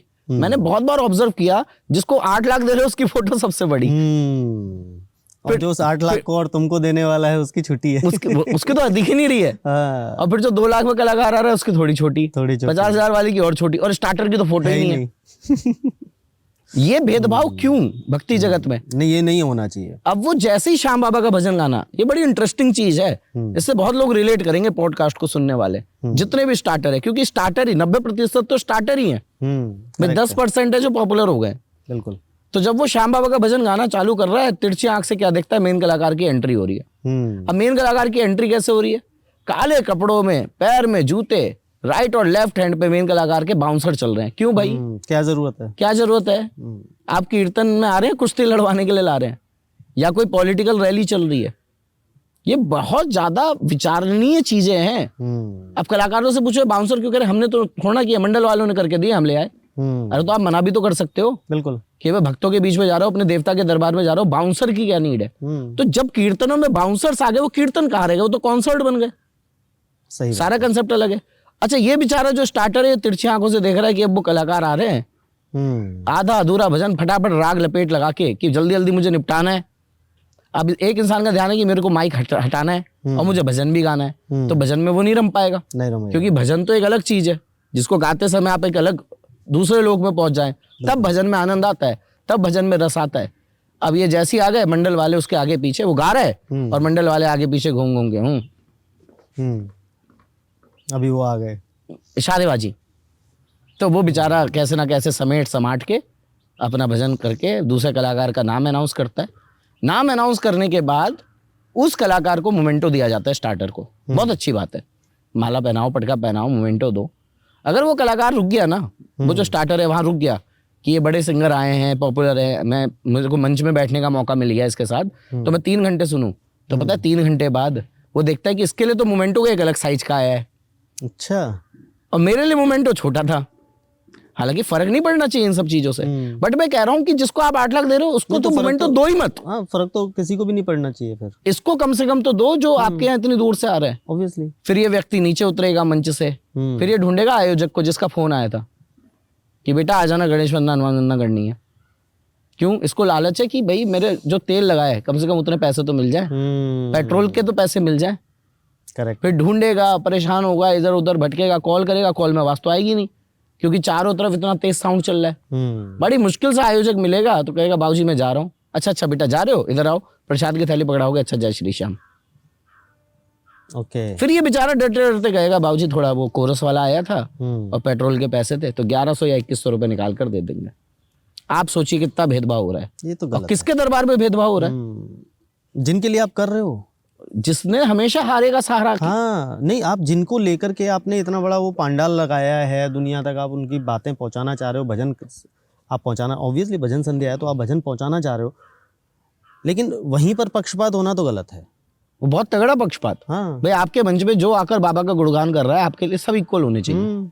अगर उनके जो मेहनताना है, जिसको हम फीस कह सकते हैं, फीस को साइड कर दे, तो उसके बाद तो सबके लिए नॉर्म सेम रखो। वो तो आप डिसाइड कर रहे हो ना। भाई फीस तो, भजन गाने की फीस तो कलाकार ने आपसे मांग ली, बट उसके बाद कहाँ रुकाना है, कैसे भोजन कराना है, कौन सा मोमेंटो देना है, ये तो आपको कैसे विदा करना है, आप इन चीजों में जो आपके हाथ में है, आप क्यों उसके साथ भेदभाव कर रहे हो? तो आज इस मंच से, आपके पॉडकास्ट के माध्यम से क्योंकि मैं खुद भी बहुत सारी जगह पर स्टार्टर हूँ, तो मैं इतना डीपली इस चीज को जानता हूँ। नहीं, मैं ये पूछने वाला था क्योंकि आपने भी लगता है इस चीज को फेस किया है। बिल्कुल, मैं तो अभी आज तक कर रहा हूँ। आप हमारे क्षेत्र में कीर्तन होते हैं तो मुझे बुलाया जाता है कि अमन भैया स्टार्टिंग करनी है, अब फिर उसके बाद लगता है कि भाई हम आए क्यों, क्योंकि कोई स्थिति नहीं है, करेक्ट, कोई पूछ ही नहीं रहा। पूछने वाली बात वैसे ये नहीं कि अरे ठीक है हम दरबार में जा रहे हैं तो हमें कोई पूछे ना पूछे, हमें तो बाबा मिल रहे हैं, वहां पर दर्शन हो रहे हैं, बट एटलीस्ट जो बेसिक चीजें हैं, जो बेसिक सम्मान का वो बंदा हकदार है। या आप किसी को बुला रहे हो तो 1 घंटे का समय तो दो, बिल्कुल, कम से कम वो जिस मोटिव के साथ आ रहा है उसका मोटिव तो पूरा हो। 2 भजन तो गाने दो कम से कम, उसको गणेश वंदना, हनुमान वंदना और श्याम बाबा के 2 भजन गाने दो। उसकी इच्छा पूरी हो जाएगी। क्या वो जो बंदा है थोड़ा वेट नहीं कर सकता है? बिल्कुल। आप देखते हो पंडाल भर गया सरासर, अब भैया उस कलाकार की एंट्री करानी है। किस बात की एंट्री? अच्छा आप मुझे एक बात बताओ, जब सपोज करो नागपुर में कीर्तन है, मैं एक एग्जांपल ले रहा हूँ, रैंडम शहर है, ठीक है, मैं किसी शहर को, मैं चलिए नागपुर हटा ही देते हैं, कहीं नागपुर वाले हमसे कहे कि हमारा नाम क्यों लिया। तो एक रैंडम एक्स शहर है जहां पर कीर्तन है, वहां पर कोई कलाकार जो है वो फ्लाइट से लैंड हुआ, उसको एयरपोर्ट में लेने के लिए पूरा मंडल पहुंच रहा है ढोल नगाड़े के साथ, कलाकार को, कलयुगी इंसान को, उसको बकायदा जितनी महंगी गाड़ी ना उस पर्टिकुलर शहर में, जिसके पास सबसे महंगी BMW मर्सिडीज होगी, उस कलाकार को बैठा के होटल तक छुड़वाया जा रहा है। एक बात बताओ, कीर्तन में जो बाबा का शीश आ रहा है, आपको पता भी हो कब आया आपके शहर में? आप दिल्ली से शीश मंगवा रहे हो या कहीं से मंगवा रहे हो कि आज कीर्तन, बाबा का कीर्तन है, आप कलाकार को लेने तो एयरपोर्ट पहुंच रहे हो, बाबा आप सबसे महंगी मर्सिडीज में या फिर BMW में बैठा के होटल के कमरे तक लेकर जा रहे हो। और वो जो जब बाबा आए, जो शाम को दरबार में लगने हैं बाबा, वो शीश भी तो आ रहा है ना, बिल्कुल, उसकी बकायदा एक रेड कलर का पूरा बॉक्स होता है, जैसे ज्वेलरी बॉक्स होते हैं, उसमें बाबा बिल्कुल जो भी शीश की सेवा करते हैं, जो शीश लगाते हैं कीर्तन में। और मैं आपको बताऊं, उन लोगों की मेहनत देखिए आप, अगर वो फ्लाइट से आ रहे हैं तो 2 टिकट बुक होते हैं। अच्छा, क्योंकि वो कहते हैं हम बाबा को लेकर आ रहे हैं। तो इस सीट पे तो वो है जो बाबा को सजाएगा एयर फ्लाइट में, और बगल वाली सीट पे बाबा का शीश रख के आ रहा है, क्योंकि उस व्यक्ति को पता है ये बाबा है। लेकिन वो एयरपोर्ट पे उतरा, ओला बुक कर रहा है, होटल पहुंच रहा है, कोई लेने वाला नहीं है। और किसको लेने नहीं गए आप? जिनके नाम का आप कीर्तन करा रहे हो शाम को। ये चीजें आज इस पॉडकास्ट में इतनी बढ़िया डिस्कस हो रही हैं, ये अभी तक किसी पॉडकास्ट में डिस्कस नहीं हुई। मैं चाहता भी था कि इसी तरीके की बातें हो, क्योंकि देखिए हम अब तक जब भी देखते हैं ना, तो अच्छी बातें और सारी चीज़ें हम सुनते देखते हैं, लेकिन कभी भी तथ्यों पे बात नहीं होती है।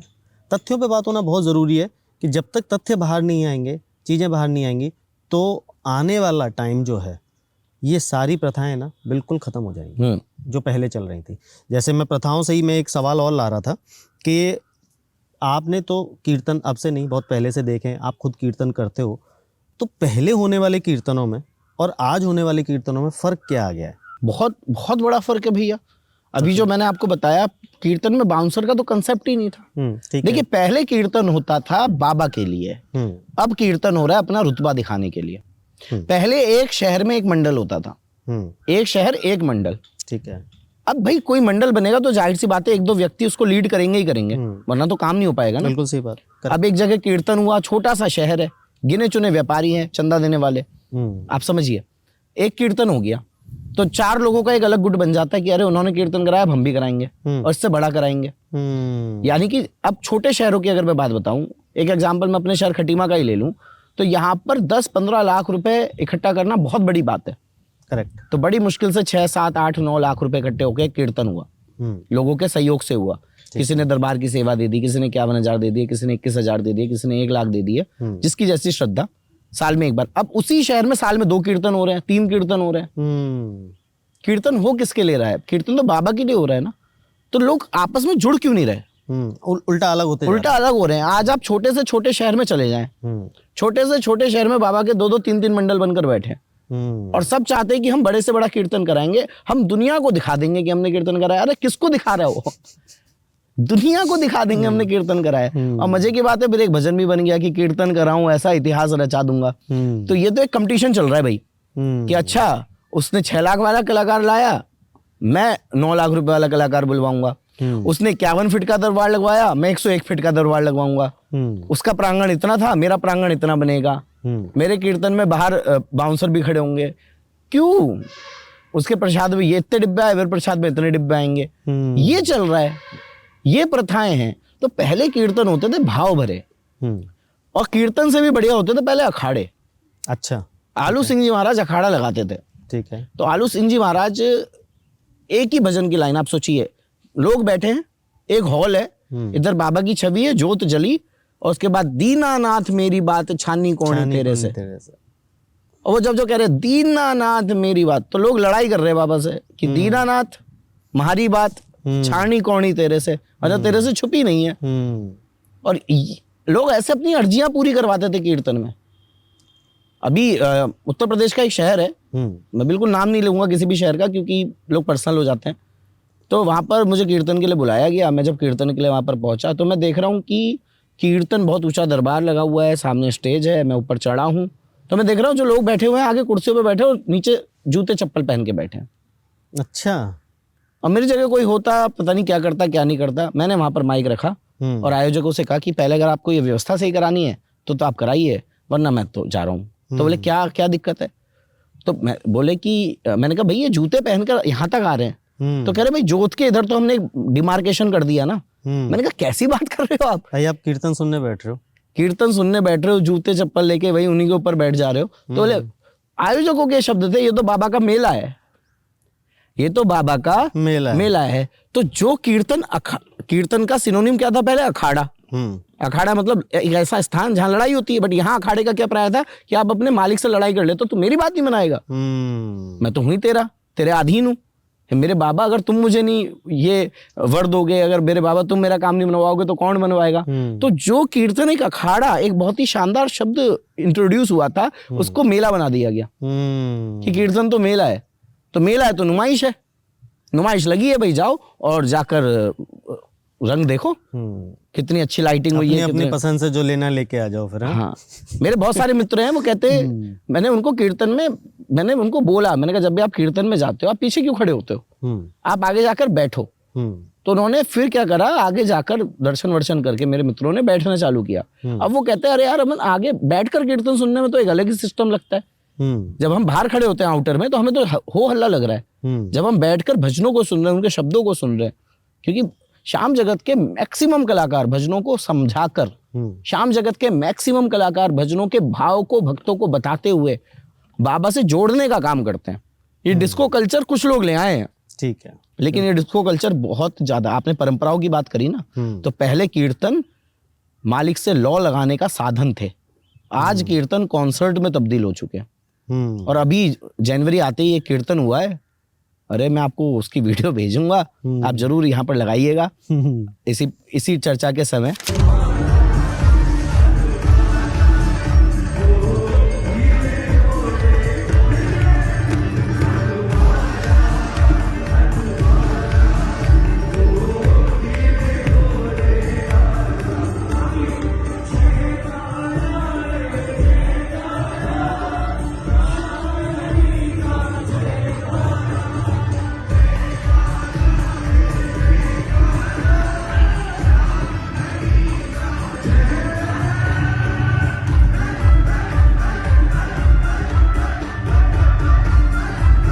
वो आपको लगेगा कि किसी बॉलीवुड के सेलिब्रिटी का कॉन्सर्ट चल रहा है। अच्छा, बकायदा लोग लाइटिंग लेके जो है हरे राम हरे कृष्ण कर रहे हैं। My God. अच्छा, तो ये जेनजी कीर्तन है, लोगों ने टर्म दे दिया जेनजी कीर्तन है। तो कीर्तन जेनजी नहीं हो सकता, जेनजी, जेन वाई और मिलेनियम और जो भी पुरानी जनरेशन है सबके लिए होता है कीर्तन। बिल्कुल, ये डिमार्केशन कौन ये शब्दों को गढ़ रहा है?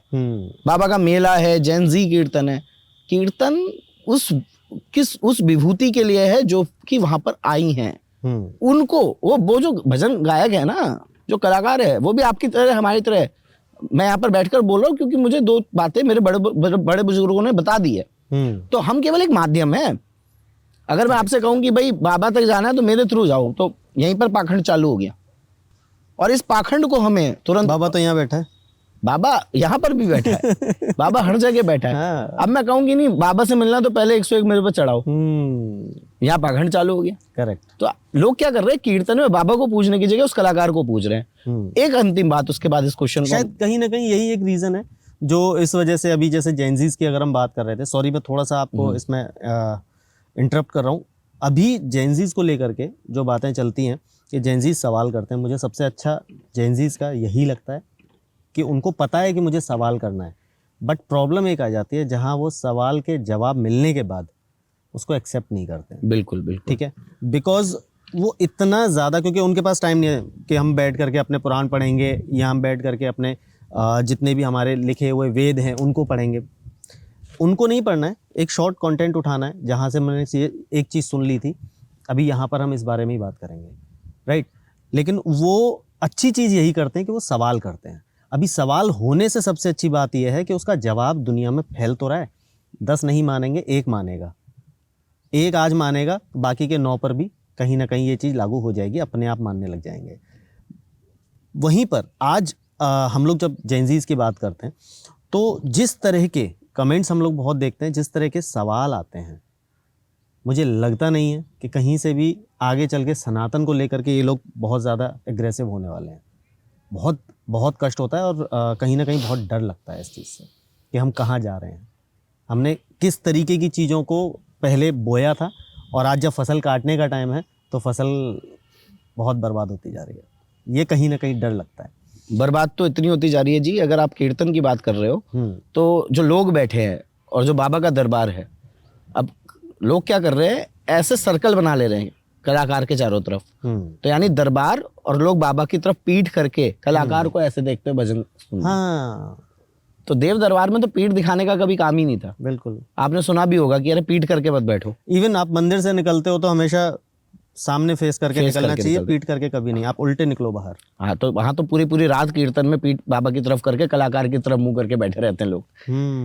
वहीं कहीं ये भी देखा जाता है कि जब इवन मेरे साथ भी होता है, मैं जब भी बाबा के दर्शन करने पहुंचता हूँ आंसू निकल आते हैं अंदर से। क्या पर्पस है, क्या रीज़न है इस चीज़ का कि हम जब भी दरबार में जाते हैं मन इतना भर जाता है कि अपने आप आंसू बाहर आ जाते हैं? ऐसा क्यों होता है? देखिए, खाटू दरबार में तो जो छवि है वो साक्षात देव है। अब सोचिए कोई अगर साक्षात बैठा है तो उसकी आंखों में कितना तेज होगा, उसके चेहरे पर कितना नूर होगा। उस नूर के दर्शन करते समय आप आंखों में आपके आंसू आ जाते हैं। मैं खाटू में आपको एक बात बताऊं, 12 फागुन मेला अभी आने वाला है। तो फागुन मेले में इस बार तो फागुन मेला फरवरी में ही आ रहा है। ठीक है। तो फागुन महीने की शुक्ल पक्ष की एकादशी, द्वादशी, दशमी, तो जो श्याम प्रेमी है पुराने वो नवमी में ही पहुंच जाते हैं खाटू। ठीक है। नवमी, दशमी, एकादशी तक खूब बाबा के भजनों में बाबा के साथ होली खेलना, श्याम प्रेमियों से चर्चाएं, बार बार जाकर बाबा के मंदिर में लाइनों में लगकर दर्शन करना, एक दिन निशान यात्रा। आप खाटू फागुन मेले की महिमा तो गजब है। मतलब बड़े से बड़ा करोड़पति अरबपति सेठ भी वहां पर पेट के बल खाटू दरबार में पहुंच रहा है। इतनी सुंदर महिमा है। वहाँ बड़े बड़े भंडारे लग रहे हैं। अच्छा, खाटू में फागुन मेले में भंडारों में भाई आलू पूड़ी के भंडारे तो खूब सुने आपने। वहाँ भंडारों में पिज्जा, चाउमीन। अच्छा। जैसे अमरनाथ यात्रा में भंडारे लगते हैं, ऐसी वहाँ पंजाब के भंडारे, एक पंजाब संघ है बुढ़लाडा का, उनका भंडारा लगता है। कलकत्ता वालों के कई भंडारे लगते हैं और एवरीथिंग इज अवेलेबल। मतलब भंडारे में हर चीज अवेलेबल है और सब तो पूरे 3 दिन मौज लेता है हर श्याम प्रेमी वहां पर। जब 12 में आखिरी बार दर्शन करता है बाबा के, अच्छा 12 में पूरा खाटू खाली हो चुका होता है। ठीक है। लास्ट बार जब बाबा के दर्शन कर रहा होता है तो मैंने देखा है उस श्याम प्रेमी की आंखों में आंसू होते हैं। मेरी खुद की आंखों में आंसू हो जाते हैं। क्यों? क्योंकि वो 3 दिन की मौज, बाबा का प्रेम, वो खाटू गांव, एक आपने अस्थाई निवास किया उन 3 दिनों खाटू में। करेक्ट। अब आप विदा ले रहे हो तो यहाँ पर एक बहुत सुंदर कलाकारा हैं, रजनी राजस्थानी दीदी, उन्होंने एक बहुत सुंदर भजन गाया है। पाछा जाता सावरा महाराज जी दुख पावे हो। मतलब पाछा जाता है, वापिस जाते समय सावरा महाराज जी दुख पावे। और ये रियलिटी है। जब खाटू से वापिस जा रहे हो तो मुड़ मुड़ के देखूं तुझे, मुड़ मुड़ के देखूं तुझे, आँखियां बहावे पाछा जाता। तो ये भाव हैं भक्तों के। तो जब आपका अटैचमेंट किसी से होगा ना, और किसी की भी भक्ति, मैं ये नहीं कह रहा श्याम बाबा, किसी की भी भक्ति के लिए सनातन धर्म में अटैचमेंट बहुत रिक्वायर्ड है। जैसे मीरा ने अटैचमेंट लगाया भगवान श्री कृष्ण से, तो जिससे अटैचमेंट है जब वो दिखेगा तो आपको रोना तो आएगा ही। अरे आप ये सोचिए, आपका कोई कजन ब्रदर है जो आपसे बहुत प्रेम था बचपन में और 20-25 साल बाद आप दोबारा उससे मिल रहे हो, 20-25 साल मौका नहीं लगा आपको मिलने का, तो आपकी आंखों में तो आंसू आ ही जाएंगे ना। ऑब्वियसली। तो ये अटैचमेंट का खेल है, ये तो प्रेम की बात है ऊधो, बंदगी सबके बस की नहीं बस है। की नहीं है, करेक्ट।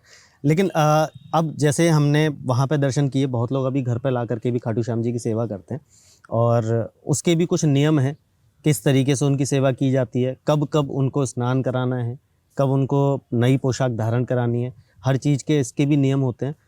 तो मैं चाहूँगा आप उस पर भी थोड़ा सा हम चर्चा करें, आप उसके बारे में बताओ। लेकिन उससे पहले मैं एक चीज़ और कहूँगा कि मैंने भी अपने घर में ठाकुर जी भी हैं और खाटू श्याम जी भी स्थापित किए हैं, मैं उनको भी सेम 11 पर सारी विधि विधान से सब चीज़ें करता हूँ। जिस समय मैं उनको स्नान कराता हूँ और उनको वस्त्र पहनाता हूँ, उससे पहले मैं इत्र सेवा देता हूँ। ये सारे प्रोसेस के टाइम पर, पूरे टाइम पर वो सामने होते हैं, लेकिन छवि कुछ और होती है, ऐसा होता है। तो मैं चाहूँगा इसको लेकर के थोड़ा सा आप इसमें डिटेल में थोड़ा समझाओ कि क्या तरीका है अगर आप घर में रखते हो खाटू श्याम जी की छवि को, और उसको कैसे सेवा देनी चाहिए। देखिए, खाटू श्याम जी की छवियां पहले लोग घर पे नहीं रखते थे। मैं आपको बहुत प्रैक्टिकली बताता हूँ, लोग डरते थे क्योंकि लोगों के बीच में एक बात थी कि बाबा श्याम की छवि को घर पे रखेंगे तो बहुत तगड़े नियम है, और अगर हम उन नियमों को नहीं करेंगे तो लोगों के बीच में कहावत चलती थी, मैं बहुत छोटा था तो सुनता था कि बाबा जब देता है तो छप्पर फाड़ कर देता है, लेकिन जब लेता है तो चमड़ी भी उधेड़ लेता है। ओके। तो जब मैं बड़ा हुआ धीरे धीरे तो चीजें कसौटी में उतारने की कोशिश करी। उस समय एक बात समझ में आई कि भाई एक बात है, बहुत छोटा सा एक फैक्ट है कि कोई बाप अपने बेटे को प्रताड़ना दे सकता है क्या? नहीं, कभी नहीं। डरा तो देगा, लेकिन सही रास्ते पे लाने के लिए, सही रास्ते पे लाने के लिए बिगाड़ेगा कुछ नहीं, बिगाड़ेगा तो नहीं ना, उसका अनर्थ तो करेगा नहीं, और वो तो है हमारे पिता के रूप में। तो बाबा जब देता है छप्पर फाड़ कर देता है, यहाँ तक तो अच्छा लग रहा है, और लेता है तो चमड़ी भी उधेड़ लेता है। तो लोगों के बीच में एक डर बनाया था सबने कि बाबा की छवियां मत लाओ। यहाँ पर हमें समझना पड़ेगा कि तस्वीर को घर पर लाना या किसी मूर्त को घर पर लाना या मूर्ति की प्राण प्रतिष्ठा करना, इन दोनों में जमीन आसमान फर्क है, बहुत फर्क है, जमीन आसमान का अंतर है। तो वो जो लोग डराते हैं ना कि 5 टाइम की आरती करनी है, ये करना है, वो करना है, ऐसा कुछ नहीं है। मैं भी अगर कहीं घर से बाहर जाता हूँ तो मेरे ठाकुर जी, खाटू श्याम जी, सारे भगवान, सारे स्वरूप घर में ही रहते हैं, और मैं मस्तक टेक कर उनसे पूरी आज्ञा लेकर जाता हूँ, और समय बता के जाता हूँ कि मैं इतने समय में आऊंगा, 1-2 दिन ऊपर हो जाए तो संभाल लेना, हाँ। लेकिन मैं इतने समय में वापस आ जाऊंगा। सारा घर आपका है, सब संभाल लो, सब खाओ पियो, आराम से रहो, हर जगह सब कुछ रखा है आपका, आप देख लो। बस मैं हमेशा ये बोल कर जाता हूँ। मैं कभी भी खाटू श्याम जी को या ठाकुर जी को लेकर के साथ में ट्रेवल नहीं करता हूँ, उनको इतना कष्ट मैंने कभी नहीं दिया। तो और ये है भी, लेकिन हाँ, प्लीज प्लीज प्लीज कंटिन्यू। तो बस अब दौर बदल गया, तो अब लोग जो हैं वो छवियां घर पे लाने लग गए, और छवि जो है, जो लोग वहां पर जा नहीं पा रहे हैं खाटू में, एक बड़ा अच्छा माध्यम है कि घर में छवि है तो आप वहां पर जुड़ सकते हैं बाबा से। कोई नियम नहीं है, मैं स्पेसिफिकली कह रहा हूँ, कोई नियम नहीं है, कोई बहम पालने की जरूरत नहीं है। आप मालिक को जिस तरीके से मनाओगे, मालिक राजी है, क्योंकि उसे पता है कि मेरा बेटा जानबूझकर तो गलती नहीं कर रहा है, पहली चीज। तो ये जो धर्म के नाम पर हम डरने लग गए हैं छोटी छोटी चीजों से, हाँ, इंटेंशनली नहीं करनी कोई चीज, डरना नहीं है किसी भी चीज को कि मैं ये नहीं करूंगा तो ये खराब हो जाएगा, ये नहीं करूंगा तो वो खराब हो जाएगा। ऑब्वियसली पहले तो फास्ट रहने में लोगों को डर लगता था ना, हाँ, कि गलती से सुबह कुछ खा लिया, अरे बाप रे बहुत बड़ी गलती हो गई, हाँ, आज तो व्रत टूट गया, कि ये दोष लग जाएगा। ऐसा कुछ नहीं है, आपने खा लिया भैया, अपना कंटिन्यू करो ना व्रत को, बस यहाँ थोड़ी टूट गया है। गलती क्षमा ही हो गया। तो कोई स्पेसिफिक नियम नहीं है। हाँ, सनातनियों के घर में जब हम मंदिर रखते हैं तो एक सुबह दीपक जलाना और एक शाम को दीपक जलाना, यदि आप घर में उपस्थित हैं तो ये 2 चीजें तो हैं। तो ये 2 चीजें, क्योंकि आपने प्राण प्रतिष्ठा नहीं करी है। हाँ, आपके शहर में श्याम बाबा को कोई मंदिर है तो वहां पर बाबा की प्राण प्रतिष्ठा की जाएगी, वहां पर वही नियम फॉलो होंगे जो खाटू में होते हैं। यानी कि अमावस्या को स्नान कराया जाएगा, उसके बाद पंचमी को या फिर किसी और शुभ दिन बाबा को तिलक लगाया जाएगा चंदन का, बाबा का बागा बदला जाएगा, श्रृंगार बदला जाएगा। तो ये नियम तब है जब आप प्राण प्रतिष्ठा, 5 टाइम की आरती, जब आप प्राण प्रतिष्ठा करवा देते हैं देव विभूति की। लेकिन आप घर में उसको, छवि को, बस आप समझिए हवा सब जगह है, लेकिन फिर भी हम पंखा क्यों यूज करते हैं? क्योंकि पंखा उस हवा को केंद्रित करके हम तक भेजता है। तो जो छवियां हैं या तस्वीर है, उनका बस यही अभिप्राय है कि ईश्वर तो सब जगह है, उसकी सत्ता तो सब जगह है, लेकिन हम जो छवि है, जो चित्र है, उसको केवल केंद्रित, अपना मन केंद्रित करने के लिए हमें एक फोकस पॉइंट मिल गया। बिल्कुल। तो उसको हमें ऐसा नहीं देखना कि हमें नियम रखने हैं, कोई बहुत ज्यादा हमें कोई पूजा पाठ करनी है, 5 टाइम की आरती करनी है, स्नान कराना है, आपको जैसे लाड लगाना है। आप इसको सकलाई, एक वर्ड बोला गया, जैसे आपको सकलाई रखनी है आप वैसे रखिए। ईश्वर उसमें खुश है। बहुत बढ़िया। और कहीं ना कहीं इसके बेनिफिट्स ये भी हैं कि जो लोग जा नहीं पा रहे हैं, कई बार सक्षम नहीं होते हैं, कई बार बहुत दूर रह रहे होते हैं, कई बार ऐसा भी होता है बहुत लोगों के साथ जिनके पास उतना नहीं है कि वो बाबा के दरबार तक पहुंच पाएँ, तो उनके लिए भी अपने घर में ही आप कर रहे हो, तो आपको कहीं ना कहीं दर्शन घर में ही हो रहे हैं। बिल्कुल, एक तो घर में हो रहे हैं और दूसरी चीज कि जब बाबा का नाम प्रचारित हो रहा है तो अब लगभग हर शहर में श्याम बाबा का मंदिर है। ठीक है।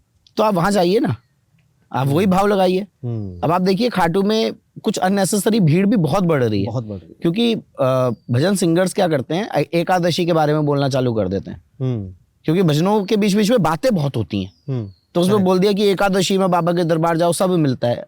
अरे किसी भी दिन जाओ, सारे दिन बाबा अब लोग क्या हो रहा है, एकादशी को जुड़ जा रहे हैं बिल्कुल। दूसरी चीज, दिल्ली की जो भीड़ है, मतलब जो भक्तों का रश है, वो सैटरडेज और संडे को पहुंच रहा है, क्योंकि नियर बाय और वो सुलभ है, क्योंकि 5 दिन तो काम ही करना है। 5 दिन काम करना है भाई। सैटरडे निकले, अपना दर्शन किया, खाटू गए, सालासर गए, वापस आ गए। तो हम जब जाएं, प्लान करें, तो हम ऐसे प्लान करें कि हम उस डाइटी को, उस देवता को बहुत तसल्ली से उसके दर्शन कर पाएं। ये नहीं कि बस होश पौश में। तो हमें किसी के बहकावे में नहीं आना है, किसी के कहने पे नहीं आना है। बाबा वहां बैठे, उनकी शक्तियां इन मंदिरों में भी है। करेक्ट। क्योंकि जब भी ये मंदिर बनते हैं, मैं आपको बताऊं, जैसे हमारे यहाँ खटीमा के पास मझोला है, तो यहाँ पर एक श्याम बाबा का बहुत सुंदर मंदिर है। तो जब ये मंदिर बनते हैं तो इन मंदिरों में वहां से ईंट लाई जाती है, और जो शीश होगा स्थापित, उस शीश को बाबा के शीश के आगे ऐसे रखा जाता है कुछ सेकंड्स के लिए, और फिर उन प्रेमियों को दिया जाता है कि अब जाओ प्राण प्रतिष्ठा करा लो। और फिर वो आंखें ढक करके लाया जाता है। आंखें ढक करके लाया जाता है। फिर अन्नाधिवास, जलाधिवास, फलाधिवास, एक दिन वो शीश पूरा फलों में विश्राम करेगा, तो फलाधिवास अन्न में, जल में, है ना, दुग्धाधिवास करके हुए फिर उसके बाद प्राण प्रतिष्ठा की जाती है। मैं क्या कह रहा हूँ, जब खाटू शीश जाता ही जाता है वो, और बाबा के मंड के अंदर पहुंचता है, तो सारी एनर्जी तो आ गई ना, आ गई। टोटल कंसेप्ट तो एनर्जी का ही है ना, पूरा खेल तो एनर्जी का ही चल रहा है। बिल्कुल। तो वो एनर्जी तो आ गई, तो आपको वो सारी शक्तियां यहाँ पर मिलेंगी। तो हमने क्या करा है, जगहों को ग्लोरीफाई कर दिया बहुत ज्यादा, बट एनर्जी को ग्लोरीफाई नहीं कर रहे हैं। अब आप नीम करोली बाबा देखिए, वो एनर्जी का खेल था वहां पर सारा। वहां पर मेडिटेशन और पीस का खेल था। बिल्कुल। पहाड़ की शांति और फिर हनुमान जी का ध्यान। वो नीम करोली बाबा आश्रम, वहां क्या हो रहा है, बगल में नदी की क्या हालत है, आप जाकर देखिए। शिप्रा नदी को बंद ही करना पड़ा है, पूरा चारों तरफ से बाउंड करना पड़ गया, अंदर अलाउड ही नहीं कर रहे हैं अब लोगों को जाना, और स्टिल फिर भी लोग इधर उधर से जगह ढूंढ के इतना गंद फैला रहे हैं ना, मतलब सीरियसली। मैं तब से जा रहा हूँ जब इतना पावन हुआ करता था कि हम खुद शिप्रा नदी में बैठा करते थे जाकर। तो आप अगर पहले से जा रहे हैं तो आपने तो वहां अंदर बैठकर हनुमान चालीसा खूब पढ़ी है। मैंने पाठ किया अंदर, खूब पाठ किया होगा। और उस आश्रम का यही पद्धति है। इवन मैं आपको ये बताऊं, अब मैं वो पाठ करने के लिए अलग जगह बनाई जा रही है, जबकि उसका जो ऑरा है ना उस मंदिर, ऑरा तो अंदर ही है, वो बहुत अलग है। उस ऑरा में जो वहां पर स्पिरिचुअलिटी है। इवन जब आप नैनीताल जाओ तो नैनीताल में नीम करोली बाबा का एक आश्रम है, और भूमियाधार, हाँ मैं जाता हूँ वो जो हनुमान जी का मंदिर है, जो काठगोदाम रोड पर जाकर है ऊपर, हाँ। वहां पर बहुत तसल्ली है। आप वहां जाकर हनुमान चालीसा इत्यादि का पाठ करें, क्योंकि वो, अब आप केदारनाथ देखिए, अब केदारनाथ टोटल कमर्शलाइज हो चुका है। बिल्कुल। इन सब जगहों की जो स्थिति थी वो थी यहाँ की शांति, और वो खत्म हो चुकी है, वो खत्म हो गई है। बिल्कुल। क्योंकि अब यहाँ पर्यटन बढ़ रहा है, और दूसरी चीज भाई, हम पहाड़ों पे जा रहे हैं, हम तीर्थ स्थानों पे जा रहे हैं, तो हम वहां पर चिप्स के पैकेट्स, इतनी तो हमें सिविक सेंस होना चाहिए कि हम चीजों को, उस स्थान को गंदा कर रहे हैं, उस स्थान को प्रदूषित कर रहे हैं। करेक्ट। तो ये है कि आपने बोला ना, जो यहाँ पर लोग हैं वो कैसे लाभ उठा सकते हैं, जो अपने घरों पर हैं, जो खाटू नहीं पहुंच पा रहे हैं। तो बाबा तो आप हर जगह, हर मुख्य शहर में बाबा का मंदिर है। मैं अगर अपना शहर खटीमा बताऊं तो खटीमा में बाबा का भी एक मंदिर है, एक छवि और आने वाली है। ओके। इसके बाद सितारगंज के आगे किच्छा, रुद्रपुर, रामपुर, बिलासपुर, कोई शहर बचा ही नहीं जहाँ बाबा का मंदिर नहीं है। आगरा में भी है, लखनऊ में देखिए कितने पुराने हैं, बिल्कुल बहुत सुंदर मंदिर है। अगर आप इस बेल्ट में आ जाओ तो मझोला मंदिर, पीलीभीत में मंदिर है, बहुत है। उसके बाद बरेली में 3 मंदिर है बाबा के। आप तो कहीं भी जाकर के जहाँ सेवा देनी है आप दो बाबा को। और बरेली से जब आप आगरा जाएंगे तो उझानी में तो एक बहुत पुराना मंदिर है, जजपुरा धाम कहते हैं। हमें इन जगहों पे भीड़ को केंद्रित करवाना, बंटवाना पड़ेगा। ये नहीं कि, हाँ मान रहा हूँ हेड ऑफिस एक होता है, ब्रांचेस हैं, बट स्टिल उस हेड ऑफिस में एक स्पेसिफिक डे अगर आप किसी को बता दे रहे हो कि भाई आप एकादशी जाओ, चांदड़ की एकादशी। अच्छा, प्रेमी को तो ये भी नहीं पता होगा कि चांदड़, बहुत सारे जो नए जुड़े रहे हैं कि चांदड़ की एकादशी यानी शुक्ल पक्ष की एकादशी का महत्व है खाटू में। और जितने भी शुभ काम होते हैं वो शुक्ल पक्ष में होते हैं। जैसे हमारे मारवाड़ियों में, राजस्थानियों में क्या है, जो मुंडन होगा बच्चे का वो चांदड़ में होगा, शुक्ल पक्ष में होगा। और एकादशी का तो सही बताओ महत्व ही नहीं है खाटू में। खाटू में 12 का महत्व है। 11 की जाग और 12 का भोग, ये चलता था खाटू में आज से 40-50 साल पहले कि 11 में जाकर जागेंगे। आज तो लोगों ने 11 मतलब हर जगह इतना ज्यादा, और इतनी भीड़ हो जाती है 11 वाले दिन। छोटे छोटे बच्चे वहां पर इतने कष्ट में हैं, लोग, अरे सफोकेशन होती है लाइनों में। बहुत बहुत बहुत ज्यादा बुरा हाल है। मैं किसी की भावना, मैं श्रद्धा पर कोई उंगली नहीं उठा रहा हूँ, बट एक्चुअल में मेरा मानना यही है कि आप पहले ये देख लो कि कहीं ना कहीं आपको जितना कष्ट हो रहा है, आपकी वजह से भी दूसरे को कष्ट हो रहा है। बिल्कुल। क्योंकि एक से जुड़कर एक ही भीड़ बढ़ती चली जाती है। जब आप अपना कॉन्सेप्ट क्लियर करोगे तो कहीं ना कहीं उस भीड़ को कम करने का एक हिस्सा आप भी बनोगे। बिल्कुल, है ना। आप दूसरे दिन जाओ, मैं जब भी जाता हूँ, मैं कभी भी किसी ऐसे पर्टिकुलर डे में नहीं जाता हूँ, क्योंकि मुझे पता है कि मैं यहाँ जाऊँगा, मेरे को आज भी यही दर्शन देने बाबा ने, कल भी देने, आज भी इतने प्यार से देखेगा, कल भी इतने, आज भी आंसू आ जाएंगे, कल भी आने हैं। शक्ति तो वही है। जा रहा हूँ जो बाबा के दर्शन का महत्व है वो 12 का है, और 12 को लगता है भोग, 11 को रत जगाई होती है खाटू में। तो धर्मशालाओं में आप देखते हो कीर्तन होते हैं, बट एक्चुअल में मैं आपको बताऊं, धर्मशालाओं में जो कमरे लिए होते हैं, जिनके कुल देवता श्याम बाबा है, वो अपने कमरे में वहां पर देवता को मांडते हैं और आगे ज्योत जगाते हैं। तो रत जगाई होती है, रात जाग होती है, वहां पर भजन गाते हैं तालियों से। अगले दिन सुबह जाकर फिर दरबार में भोग लगाते हैं। तो ये एक प्रथा थी खाटू की, जिसको अब पूरा कमर्शलाइज कर दिया गया। 13 सीढ़ी का क्या महत्व है? 13 सीढ़ी, क्योंकि 13 सीढ़ी का पहले तो इतनी भीड़ नहीं होती थी। आजकल तो 13 सीढ़ी पे अगर आप दर्शन चले जाओ तो शायद आप जितने दर्शन 2 बार कर जाओगे ना, उतना एक बार में आएगा दर्शन। देखिए, खाटू का जो मंदिर है, इसका स्वरूप बदला है। ये मंदिर बहुत छोटा था, ठीक है, मतलब आपके शहर के मंदिर इससे बड़े होते थे, इतना मंदिर था। तो ये मंदिर एक ऊंचाई पे है। जैसे पहले 13 सीढ़ी चढ़ी, उसके बाद एक प्रांगण आता था, एक आंगन आता था जो ओपन एयर था, उसके आगे गए, बाबा का मंडा आया, वहां पर फिर बाबा के दर्शन होते थे और फिर आप बाहर निकल जाते थे। जब भीड़ बढ़ी तो गवर्नमेंट ने इंटरफेयर किया कि इतनी व्यवस्थाओं में जब आप केवल 2 या 3 लाइनें, एक बहुत छोटा सा द्वार है जिससे 13 सीढ़ियां हैं, आप लोगों को चढ़ाएंगे तो यहाँ पर कुछ अप्रिय घटनाओं की आशंका है, जो कि बहुत सही फैसला रहा है जी। तो गवर्नमेंट जो है और मंदिर कमेटी ने मिलकर ये डिसाइड किया कि 13 सीढ़ी और बाबा का जो मंड है उसके बीच में, जब आप 13 सीढ़ी चढ़ रहे हो तो ग्राउंड लेवल से तो ऊपर आ गए ना, और फिर बरामदा है वो ग्राउंड लेवल से ऊपर है, जहाँ पे आप सीधे बाबा के पास जा रहे हो। करेक्ट। तो बोले वो 13 सीढ़ी और बाबा के बीच में जो बरामदा है उसकी हम इतनी खुदाई कर देंगे कि वो ग्राउंड लेवल पर ही आ जाएगा। अच्छा, पहले वो इतना ही ऊपर था ना? हाँ, पहले वो उतना ही ऊपर था, जहाँ पर आज आप चलकर जाते हैं लाइनों से, और अब वो पूरा नीचे उसमें खोदा गया, और ताकि पूरा खोदा गया और 16 लाइनें सीधी सीधी निकाल दी गई। ये 16 लाइनें क्यों निकाली? ये 16 लाइनें निकालने की वजह थी कि लोग ऐसे लाइनों में चले चले चले और लेफ्ट हैंड पे बाबा के दर्शन करें और आगे बढ़ जाए। और ये बहुत बढ़िया व्यवस्था भी बनी। अब लोगों ने अपने भजनों में, पॉडकास्ट में, रीलों के माध्यम से ये कहना चालू कर दिया कि अरे 13 सीढ़ी से अगर बाबा के दर्शन नहीं किए तो क्या ही किया। तो बाबा की नजर सीधे 13 सीढ़ी पे सामने पड़ेगी। वो जो नीचे जा रहा है, रोता हुआ जा रहा है, उस पर नहीं पड़ेगी, उस पर नहीं पड़ेगी। तो लोगों ने ये पॉडकास्ट के माध्यम से प्रचारित करना चालू कर दिया कि 13 सीढ़ी बैकुंठ की सीढ़ी है, जिसने इस पे चढ़ दिया। मतलब कहीं कुछ लिखा है नहीं ना भाई, बैठे तो बाबा है ना। हाँ, है महत्व। मैं कह रहा हूँ 13 सीढ़ी जब चढ़ते तो एक अलग भाव आते हैं। क्यों आते हैं? मुझे आएंगे, क्योंकि मैंने बाबा के दर्शन हमेशा वैसे किए हैं। आपने किस नजर से देखा वो इम्पोर्टेंट है। और इवन 13 सीढ़ी पर एक बहुत अद्भुत अनुभव होता है। जब आप 13 सीढ़ी से जाते हो तो वापस में ना हनुमान जी के जो दर्शन होते हैं वो बहुत अलग। मैंने जब फर्स्ट टाइम उन हनुमान जी के दर्शन किए हैं, और मैं सीरियसली उस दिन मन से सोच के गया था कि मुझे आज ना, ये इधर हनुमान जी का मंदिर है, मैं कभी जा नहीं पाता हूँ, पता नहीं क्यों। अपने आप ही मैं उस तरफ गया और मैंने आराम से खड़े होकर के और बहुत अच्छे से मैंने दर्शन किए। वहाँ पर झारा भी लगा और बहुत बहुत अद्भुत दर्शन थे। इवन मैं अभी इसी बार का आपको एक एक्सपीरियंस शेयर करता हूँ अपना। कहते हैं ना बाबा के चमत्कार कैसे होते हैं, अभी हम इस पर भी आएंगे। लेकिन चमत्कार एक्चुअली वो नहीं है कि आप गए, बाबा मुझे अभी 10 करोड़ रुपए चाहिए, घर पहुँचे और 10 करोड़ रुपए कोई आकर के दे गया, ऐसा नहीं होता है। चमत्कार ऐसे होते हैं कि आज अभी जब मैं गया इस बार, ये 2-3 दिन पहले की ही बात है, तो मैं लाइन में लगा हुआ था और मेरे मन में एक भाव आया अपने आप ही कि आज बाबा ने किस कलर की पोशाक धारण की होगी। अच्छा। अपने आप एक भाव आया, आंख बंद हुई, पीला रंग दिमाग में आया, ठीक है। आंख खुली, सामने एक भाभी खड़ी थी, तो वो दर्शन करके निकले थे, पीले रंग की साड़ी, ठीक है। अभी उससे पहले वाइफ मेरे साथ थी, पर मैंने कभी भी उस टाइम तक बिल्कुल गौर नहीं किया था उन्होंने किस कलर का दुपट्टा डाला हुआ है। मैंने वाइफ की तरफ मुड़ा, पीले रंग का दुपट्टा।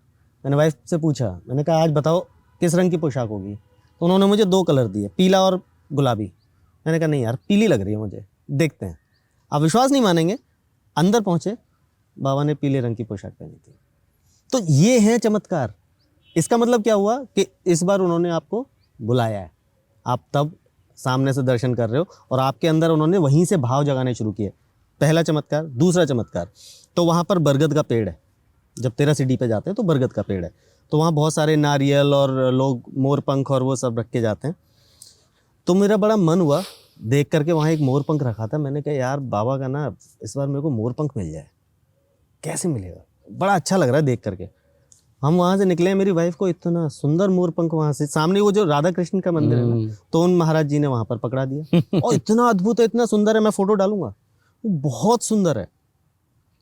मतलब मैं इस बार धन्य हो गया। और देखिए तीसरा चमत्कार, कि जब वहाँ पर था मैं, तो दर्शन के बाद आपका मेरे पास मैसेज आता है, और आज हम बैठ करके यहाँ पॉडकास्ट शूट कर रहे हैं बाबा के ऊपर, क्योंकि मैं बाबा से हर बार मांग के आया हूँ यही चीज़ कि बाबा कैसे भी आपके बारे में मुझे कथा लानी है, मुझे इस कथा को आगे बढ़ाना है, इस प्रथा को आगे बढ़ाना है, लोगों तक ये सत्य लेकर आने हैं कि एक्चुअल में क्या है खाटू वाला श्याम, एक्चुअल में 3 बाणधारी जिसको हम कहते हैं वो क्या है, एक्चुअल में जिसको श्याम प्यारे करके मन में एकदम रोंगटे खड़े होते हैं वो क्यों होते हैं। तो देखिए ऐसे होते हैं। सीरियसली मुझे बहुत अच्छा लग रहा है इस चर्चा पे।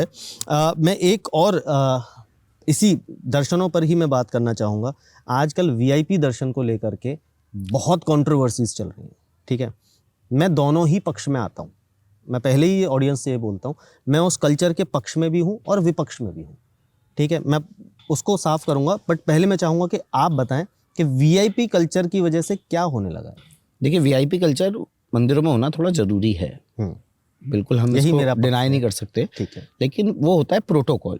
करेक्ट। अब आप सपोज करिए कि भारत देश के प्रधानमंत्री, भारत देश की राष्ट्रपति, अभी हमारी राष्ट्रपति महामहिम द्रौपदी मुर्मू जी बाबा श्याम के दर्शन करने गई थी। अब अगर ऐसी व्यवस्था नहीं होती वीआईपी दर्शनों की, तो आपको लगता है कि उनको वो प्रोटोकॉल्स मिल पाती?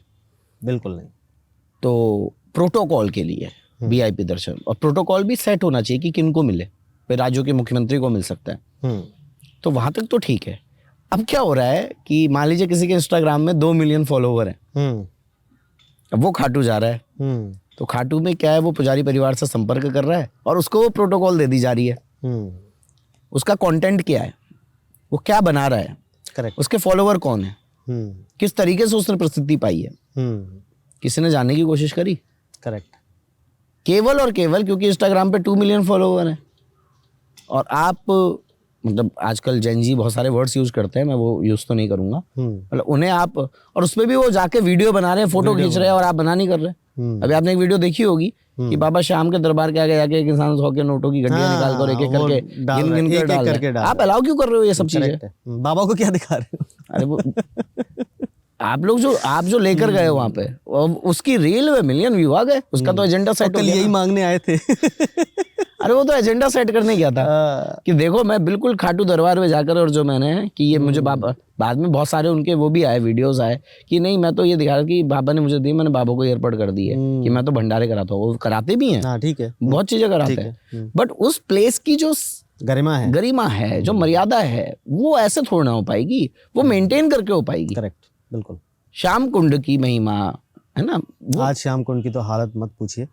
लोगों को मैंने वहाँ तैरते देखा है जरा से पानी में, और इतना गंदा कर दिया उस पानी को। मैं अभी भी गया था, मैं जाता हूँ हमेशा वहाँ पर, यहाँ तक अपने हाथ धो करके, मुख धो करके, और मैं बाबा को नमस्कार करके निकलता हूँ। बस यही तरीका है श्याम कुंड का, अंदर तो प्रवेश करना ही नहीं, पैर भी नहीं धोने आपको वहाँ। हाँ, इवन पैर भी नहीं धोने। हाँ, और अगर जाना भी है आपको, स्नान करना है, तो आप पहले अपने वही जैसा आपने बताया बाहर बैठ के शुद्ध करें, उसके बाद अंदर चले, उसके बाद जाइए आप। वो तो स्विमिंग पूल प्रणाम है, पहला तो प्रणाम है। भैया ये सब क्यों हो रहा है? क्योंकि वहां पर कोई रोकने टोकने वाला नहीं है, इसलिए हो रहा है। राइट। आप और जगह जाकर देखिए, आप कुछ गलत हरकत करके देखिए, आपको तुरंत जो है वहाँ पर लोग रोक देंगे। बिल्कुल। वो वहाँ के नियमों में कायदे में रहने का आपको बोल देंगे कि कायदे में रहिए यहाँ पर। आजकल कुछ और भी ऐसी बातें आती हैं, कई वीडियोस आजकल सोशल मीडिया ने बहुत चीज़ों को सामने लेके आता है। बहुत से वीडियोस इस तरीके के आते हैं कि हमें धक्का दिया गया, वहाँ पर गार्ड्स हैं, हमें धक्का दे करके निकाल दिया गया, ठीक है। हम वीआईपी दर्शन के लिए पैसा दे करके अंदर गए थे, फिर भी हमें धक्का दे करके बाहर निकाल दिया गया। क्या सही है इसमें? क्या ये वीडियो सही है? क्या इन लोगों ने जो इस तरीके की बातों को सामने लेकर आ रहे हैं, क्या ये तरीका सही है? क्या ये होना चाहिए कि नहीं होना चाहिए? नहीं, मैं तो आज तक जितनी बार भी खाटू गया हूँ, बाबा की कृपा से 33 साल की उम्र होने वाली है और 30 साल से तो खाटू जा ही रहा हूँ, मुझे तो आज तक धक्का नहीं मिला। क्योंकि मेरे अंदर खुद एक मतलब हमारे अंदर एक खुद तो ये कौन लोग हैं जिनको धक्का पड़ जाता है? मैं बता रहा हूँ ना आपको, हमारे अंदर एक खुद सेंस ऑफ रिस्पॉन्सिबिलिटी होनी चाहिए कि हमारे पीछे बहुत लंबी लाइन है। तो हम गए, हमने बाबा को देखा, बाबा को देखने के बाद मैं नहीं कह रहा आप हटो, आप बाबा को देखते रहो जब तक आपको बोला नहीं जा रहा। फिर अब वो पक्का आपको बोलेगा भाई साहब चलिए आगे बढ़िए, और आप शांति से आगे चले जाओ। अब अभी क्या है कि आप बाबा के दर्शन कर रहे हैं, पीछे लाइन बहुत सारी है। हाँ, लाइन नहीं है तो थोड़ा सा ये भी एक दिक्कत है, दोनों ही पक्ष है भैया यहाँ पर। कभी कभी मंदिर पूरा खाली है, फिर भी ये दिक्कत आ रही है कि बढ़ो बढ़ो बढ़ो, जबकि पीछे तो एक रिपोर्ट सिस्टम तो बने कि लाइनों में पीछे भीड़ है या नहीं है। ये बहुत जरूरी है। लेकिन अगर आपसे कोई कह रहा है कि हाँ भाई आपके दर्शन हो गए, अब आप आगे बढ़ो, आप फिर अकड़ रहे हो, नहीं हटूंगा, तो मैंने ऐसे अकड़ते हुए देखा है मंदिर में। शायद यही रीजंस भी हैं कई बार। उसके बाद वो उठा के ऐसी बातें करते हैं कि वहाँ पैसा दिया जाता है, ये किया जाता है, वो किया जाता है। अब दूसरा आगे आकर के अगर वीआईपी दर्शन कर रहा है उधर जा करके, ठीक है, तो उसने पैसा दिया, या आपने अगर किसी पुजारी को पैसा दिया है और उसके बाद बाहर आकर के आप उसी चीज को गा रहे हो, तो वो भी गलत वे में गा रहे हो, तो ये भी गलत है, क्योंकि आपने तो वहां पर कुछ अर्पण किया था, आपने वो भी व्यर्थ कर दिया। अरे नहीं, मैंने बाबा के मंदिर के आगे लोगों को गार्डों से लड़ाई करते हुए देखा। तो ये गलत है। लेकिन इस पे दोनों ही चीजें हैं। मैंने ये भी देखा है मंदिर पूरा खाली पड़ा फिर भी धक्का दे रहे हैं। मैं मना नहीं करूंगा इस चीज को, तो वो एक ना रूटीन में आ जाता है। सर वो मोमेंटम भी तो है, वो सबकॉन्शियस माइंड जो है ना, उनको पता है कि हमारे इतनी देर के बाद हमें ये एक्शन लेना है। अच्छा, हम पीछे लाइनों से आ रहे हैं तो हमें देख के लगता है अरे यार मंदिर तो पूरा पीछे खाली पड़ा है, लाइन नहीं। हमें पता है ना लाइन नहीं है, उनके पास ऐसा कोई रिपोर्टिंग सिस्टम नहीं है। उनको तो गार्ड्स को तो यही इंस्ट्रक्शन मिला हुआ है कि भाई आप पहले बोलिए, ज्यादा देर तक रुकने नहीं देना है और फिर आगे बढ़ा देना है। और ऐसा भी नहीं है कि बहुत जल्दी निकालते हैं, अगर खाली है तो थोड़ा टाइम दिया जाता है, आप आराम से। मैं तो जाता हूँ, मैं सीरियसली मैं जितनी बार गया हूँ, चाहे खाटू श्याम जी गया, चाहे सालासर बालाजी गया, एक इतना भी मुझे कष्ट नहीं हुआ कभी किसी गार्ड ने मुझसे धक्का दे करके नहीं निकाला, क्योंकि वो कहते हैं और मैं चल देता हूँ। मुझे पता है, इवन अभी भी इस बार जब मैं गया तो मुझसे आगे एक माता जी थी, और मैं जब पहुंचा तो वो गार्ड उनसे कह रहे थे कि माता जी आप देखो, आप अगर खड़ी रहोगी तो ये पीछे वाले कैसे आएंगे, आपको बढ़ना पड़ेगा। हाँ, उन्होंने इतने प्यार से बोली ये बात, और वो आराम से चल दी। तो हमें उस समय हट जाना है। हाँ, जब हमसे बोला जाए, नहीं हटेंगे तो भाई उनको जिम्मेदारियां हैं, कल को कोई अप्रिय घटना हो जाएगी तो फिर। जब बाबा से आप इतना प्यार कर रहे हैं तो ये बाबा की तो दूत है। एक चीज और है ना, आप अगर आप कुछ ऐसी मतलब उनकी नहीं मानेंगे और कोई अप्रिय घटना हो जाए तो फिर आप भी सवाल उठाएंगे। करेक्ट। तो चीजें बहुत कॉम्प्लिकेटेड हो गई है, जिसकी जो मर्जी आती है वो बोलने लग रहा है, बस यही दिक्कत है। इसलिए हम बाबा से तो दूर होते जा रहे हैं। तो क्या तरीका है कि बाबा के पास पहुंचा जाए? बाबा के पास पहुंचना है तो बस बाबा की चर्चा करो। बाबा को सबसे प्रिय ही यही है, मैंने तो अपने जीवन में सीखा ही है। मैं तो जब पॉडकास्ट नहीं थे तब भी, जहाँ 4 लोग, अब मैं बस में जा रहा हूँ, बगल में को पैसेंजर को बाबा की कहानी सुनाने लगता था। ट्रेन में जा रहा हूँ, ट्रेन में पॉडकास्ट तो एक बहुत अच्छा माध्यम बन गया है कि मास जो है वो सीख रहा है, सुन रहा है। बिल्कुल। तो बाबा की सच्ची सेवा ही बाबा का प्रचार है। और ये कथाएं कभी खत्म नहीं हो सकती, कहते हैं हरि अनंत, हरि कथा अनंत, कथा अनंता। तो जब हम 13 सीढ़ी से दर्शन करते हैं तो वो हनुमान जी कौन से हैं? देखिए, वो हनुमान जी बाबा के मंदिर में प्रारंभ से ही उनको सिंह पोल के हनुमान जी कहा गया है। सिंह पोल के। लेकिन जो ये जो लाइनों में परिवर्तन है, अभी खाटू में मास्टर प्लान आएगा। ठीक है। मैं अभी रास्ता नहीं बता रहा कि इस रास्ते से जाओगे तो दर्शन होंगे। ठीक है। क्योंकि जो 13 सीढ़ी का हाल हुआ है, क्योंकि हर भजन सिंगर 13 सीढ़ी में नहीं गए तो दर्शन नहीं हुए, ये कहकर रील्स भी बन रहे हैं, रील्स बन रहे हैं, कोई पॉडकास्ट कर रहा है। तो सारा खेल क्या है, वो जो लाइनें बनाई गई थी, अब पहले दूसरी लाइन में लोग हैं, एक्सट्रीम लेफ्ट में लोग हैं, एक्सट्रीम राइट में लोग हैं, सेंटर लाइन में कोई चल ही नहीं रहा है। एक्सट्रीम लेफ्ट में लोग इसलिए क्योंकि हम पहले दूसरे लाइन में पहुंच जाएंगे। एक्सट्रीम राइट में लोग क्यों हैं, हमें 13 सीढ़ियां मिल जाएंगी। बीच में कोई है ही नहीं, तो ये क्यों हो रहा है? ये गैर जिम्मेदाराना व्यवहार की वजह से हो रहा है। कौन सा गैर जिम्मेदाराना व्यवहार? कि हम ये नहीं सोच रहे हैं कि ये क्यों व्यवस्था करी गई, और हम जाकर प्रेमियों के बीच, हमारे मिलियंस में फॉलोवर है इंस्टाग्राम पे, मैं कह रहा हूँ 300-400 के फॉलोवर है, और हम एक रील बना दे रहे हैं, भैया तेरा सीढ़ी वहां नहीं गए तो खाटू, बस आपने भक्तों की भावनाओं से खेल लिया। अब वो जो खाटू है वो लग गया तेरा सीढ़ी में। वहां पर एक काउंटर मशीन है खाटू में, जब हम अंदर एंटर करते हैं तो अभी एक वीडियो देखी होगी आपने कि एक जने ने उस पर हाथ लगाया। काउंटर मशीन मतलब हेड काउंट करती है, जिससे रिपोर्ट जनरेट हो जाती है आज एक दिन में कितने लोगों ने दर्शन किए। तो पीछे लोग सब उसको ऐसे हाथ लगा के ऐसे ऐसे कर रहे हैं। तो जो इतना बड़ी जिम्मेदारियों में लोग बैठे हैं, जिनके पास इतने अच्छे फॉलोवर हैं, जो बाबा की वीडियोस बना रहे हैं, वो अगर ये कह दे रहे तेरा सीढ़ी, तो लोग चल दे रहे। तो मैं ये नहीं बताऊंगा, बस ये बता देता हूँ आपको कि हनुमान जी बाबा की चौखट पर विराजित है। इनको हम कहते हैं द्योड़ी पर हनुमान विराजे। तो बाबा श्याम की द्योड़ी पर हनुमान जी विराजित है, बाबा श्याम की ध्वजा में हनुमान जी है।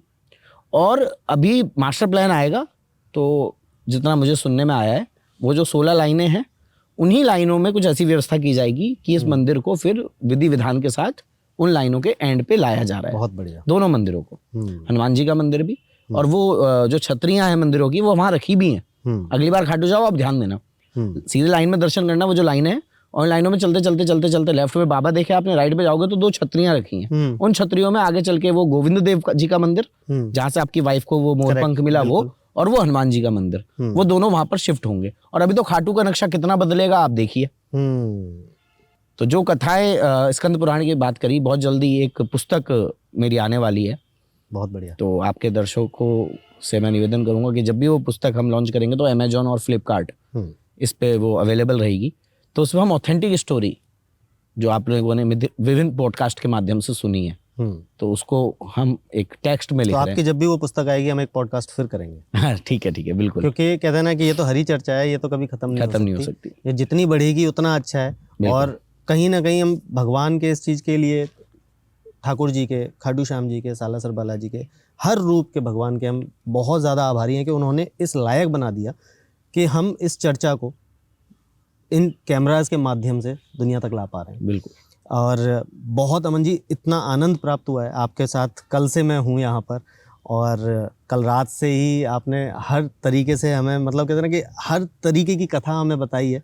और अभी जो चर्चा हुई है, आई होप हमारी ऑडियंस को ये चर्चा बहुत पसंद आएगी। और अगर इस तरीके की और भी चर्चा आप लोग सुनना चाहते हो, देखना चाहते हो, तो प्लीज़ हमें ज़्यादा से ज़्यादा सब्सक्राइब कीजिए, ज़्यादा से ज़्यादा इस चर्चा को आगे बढ़ाइए, शेयर कीजिए। जितनी ज़्यादा हरी चर्चा आगे जाएगी, उतना ही कहीं ना कहीं अपने सनातन को एक सपोर्ट दे पाएंगे। मैं नहीं कहता कि आप रोड पर झंडे लेकर निकलो, बट कहीं ना कहीं आप ऐसी चर्चाओं को जब आगे बढ़ाते हैं तो ये भी उस ध्वजा का ही एक काम करता है। आई होप ये पॉडकास्ट आप सबको बहुत पसंद आया होगा। अपना प्यार ऐसे ही बनाए रखिए, और हमें कमेंट कीजिए कि हम किस तरह से आपको और अच्छे पॉडकास्ट दे सकते हैं, किस टॉपिक पर, किनके साथ आप पॉडकास्ट देखना चाहते हैं, हमें बताइए। हम प्रयास करेंगे कि हम आपके सामने वो पॉडकास्ट भी ला सकें। अमन जी, चलते चलते अगर आप कोई मैसेज देना चाहते हैं। बिल्कुल। बाबा श्याम को जिसने जिस रूप में पूजा, बाबा श्याम ने उसको वैसे दर्शन दिए। एक भजन लिखा था मैंने बहुत पहले, उसकी 4 पंक्तियां बहुत प्रिय है, वो सुनाऊंगा जी। श्याम प्रभु को मित्र बना और दिल की बातें 4 कर, कभी श्याम को भाई समझ और कभी प्रेमी सा प्यार कर।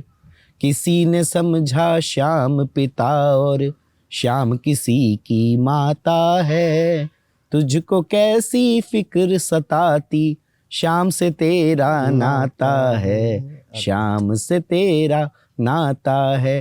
तो ये फिक्र एक भजन लिखा था, जो कि ये 4 पंक्तियां हम सब श्याम प्रेमियों को रिलेट करना चाहिए। जब जो बनाने का मन करे बाबा को, वो बना लो। भाई बना लो, पिता बना लो, माता बना लो, अपना प्रियतम बना लो। बाबा हर रूप में आपको दर्शन देने के लिए राजी हैं। जय श्री श्याम। जय जय श्री श्याम। राधे राधे।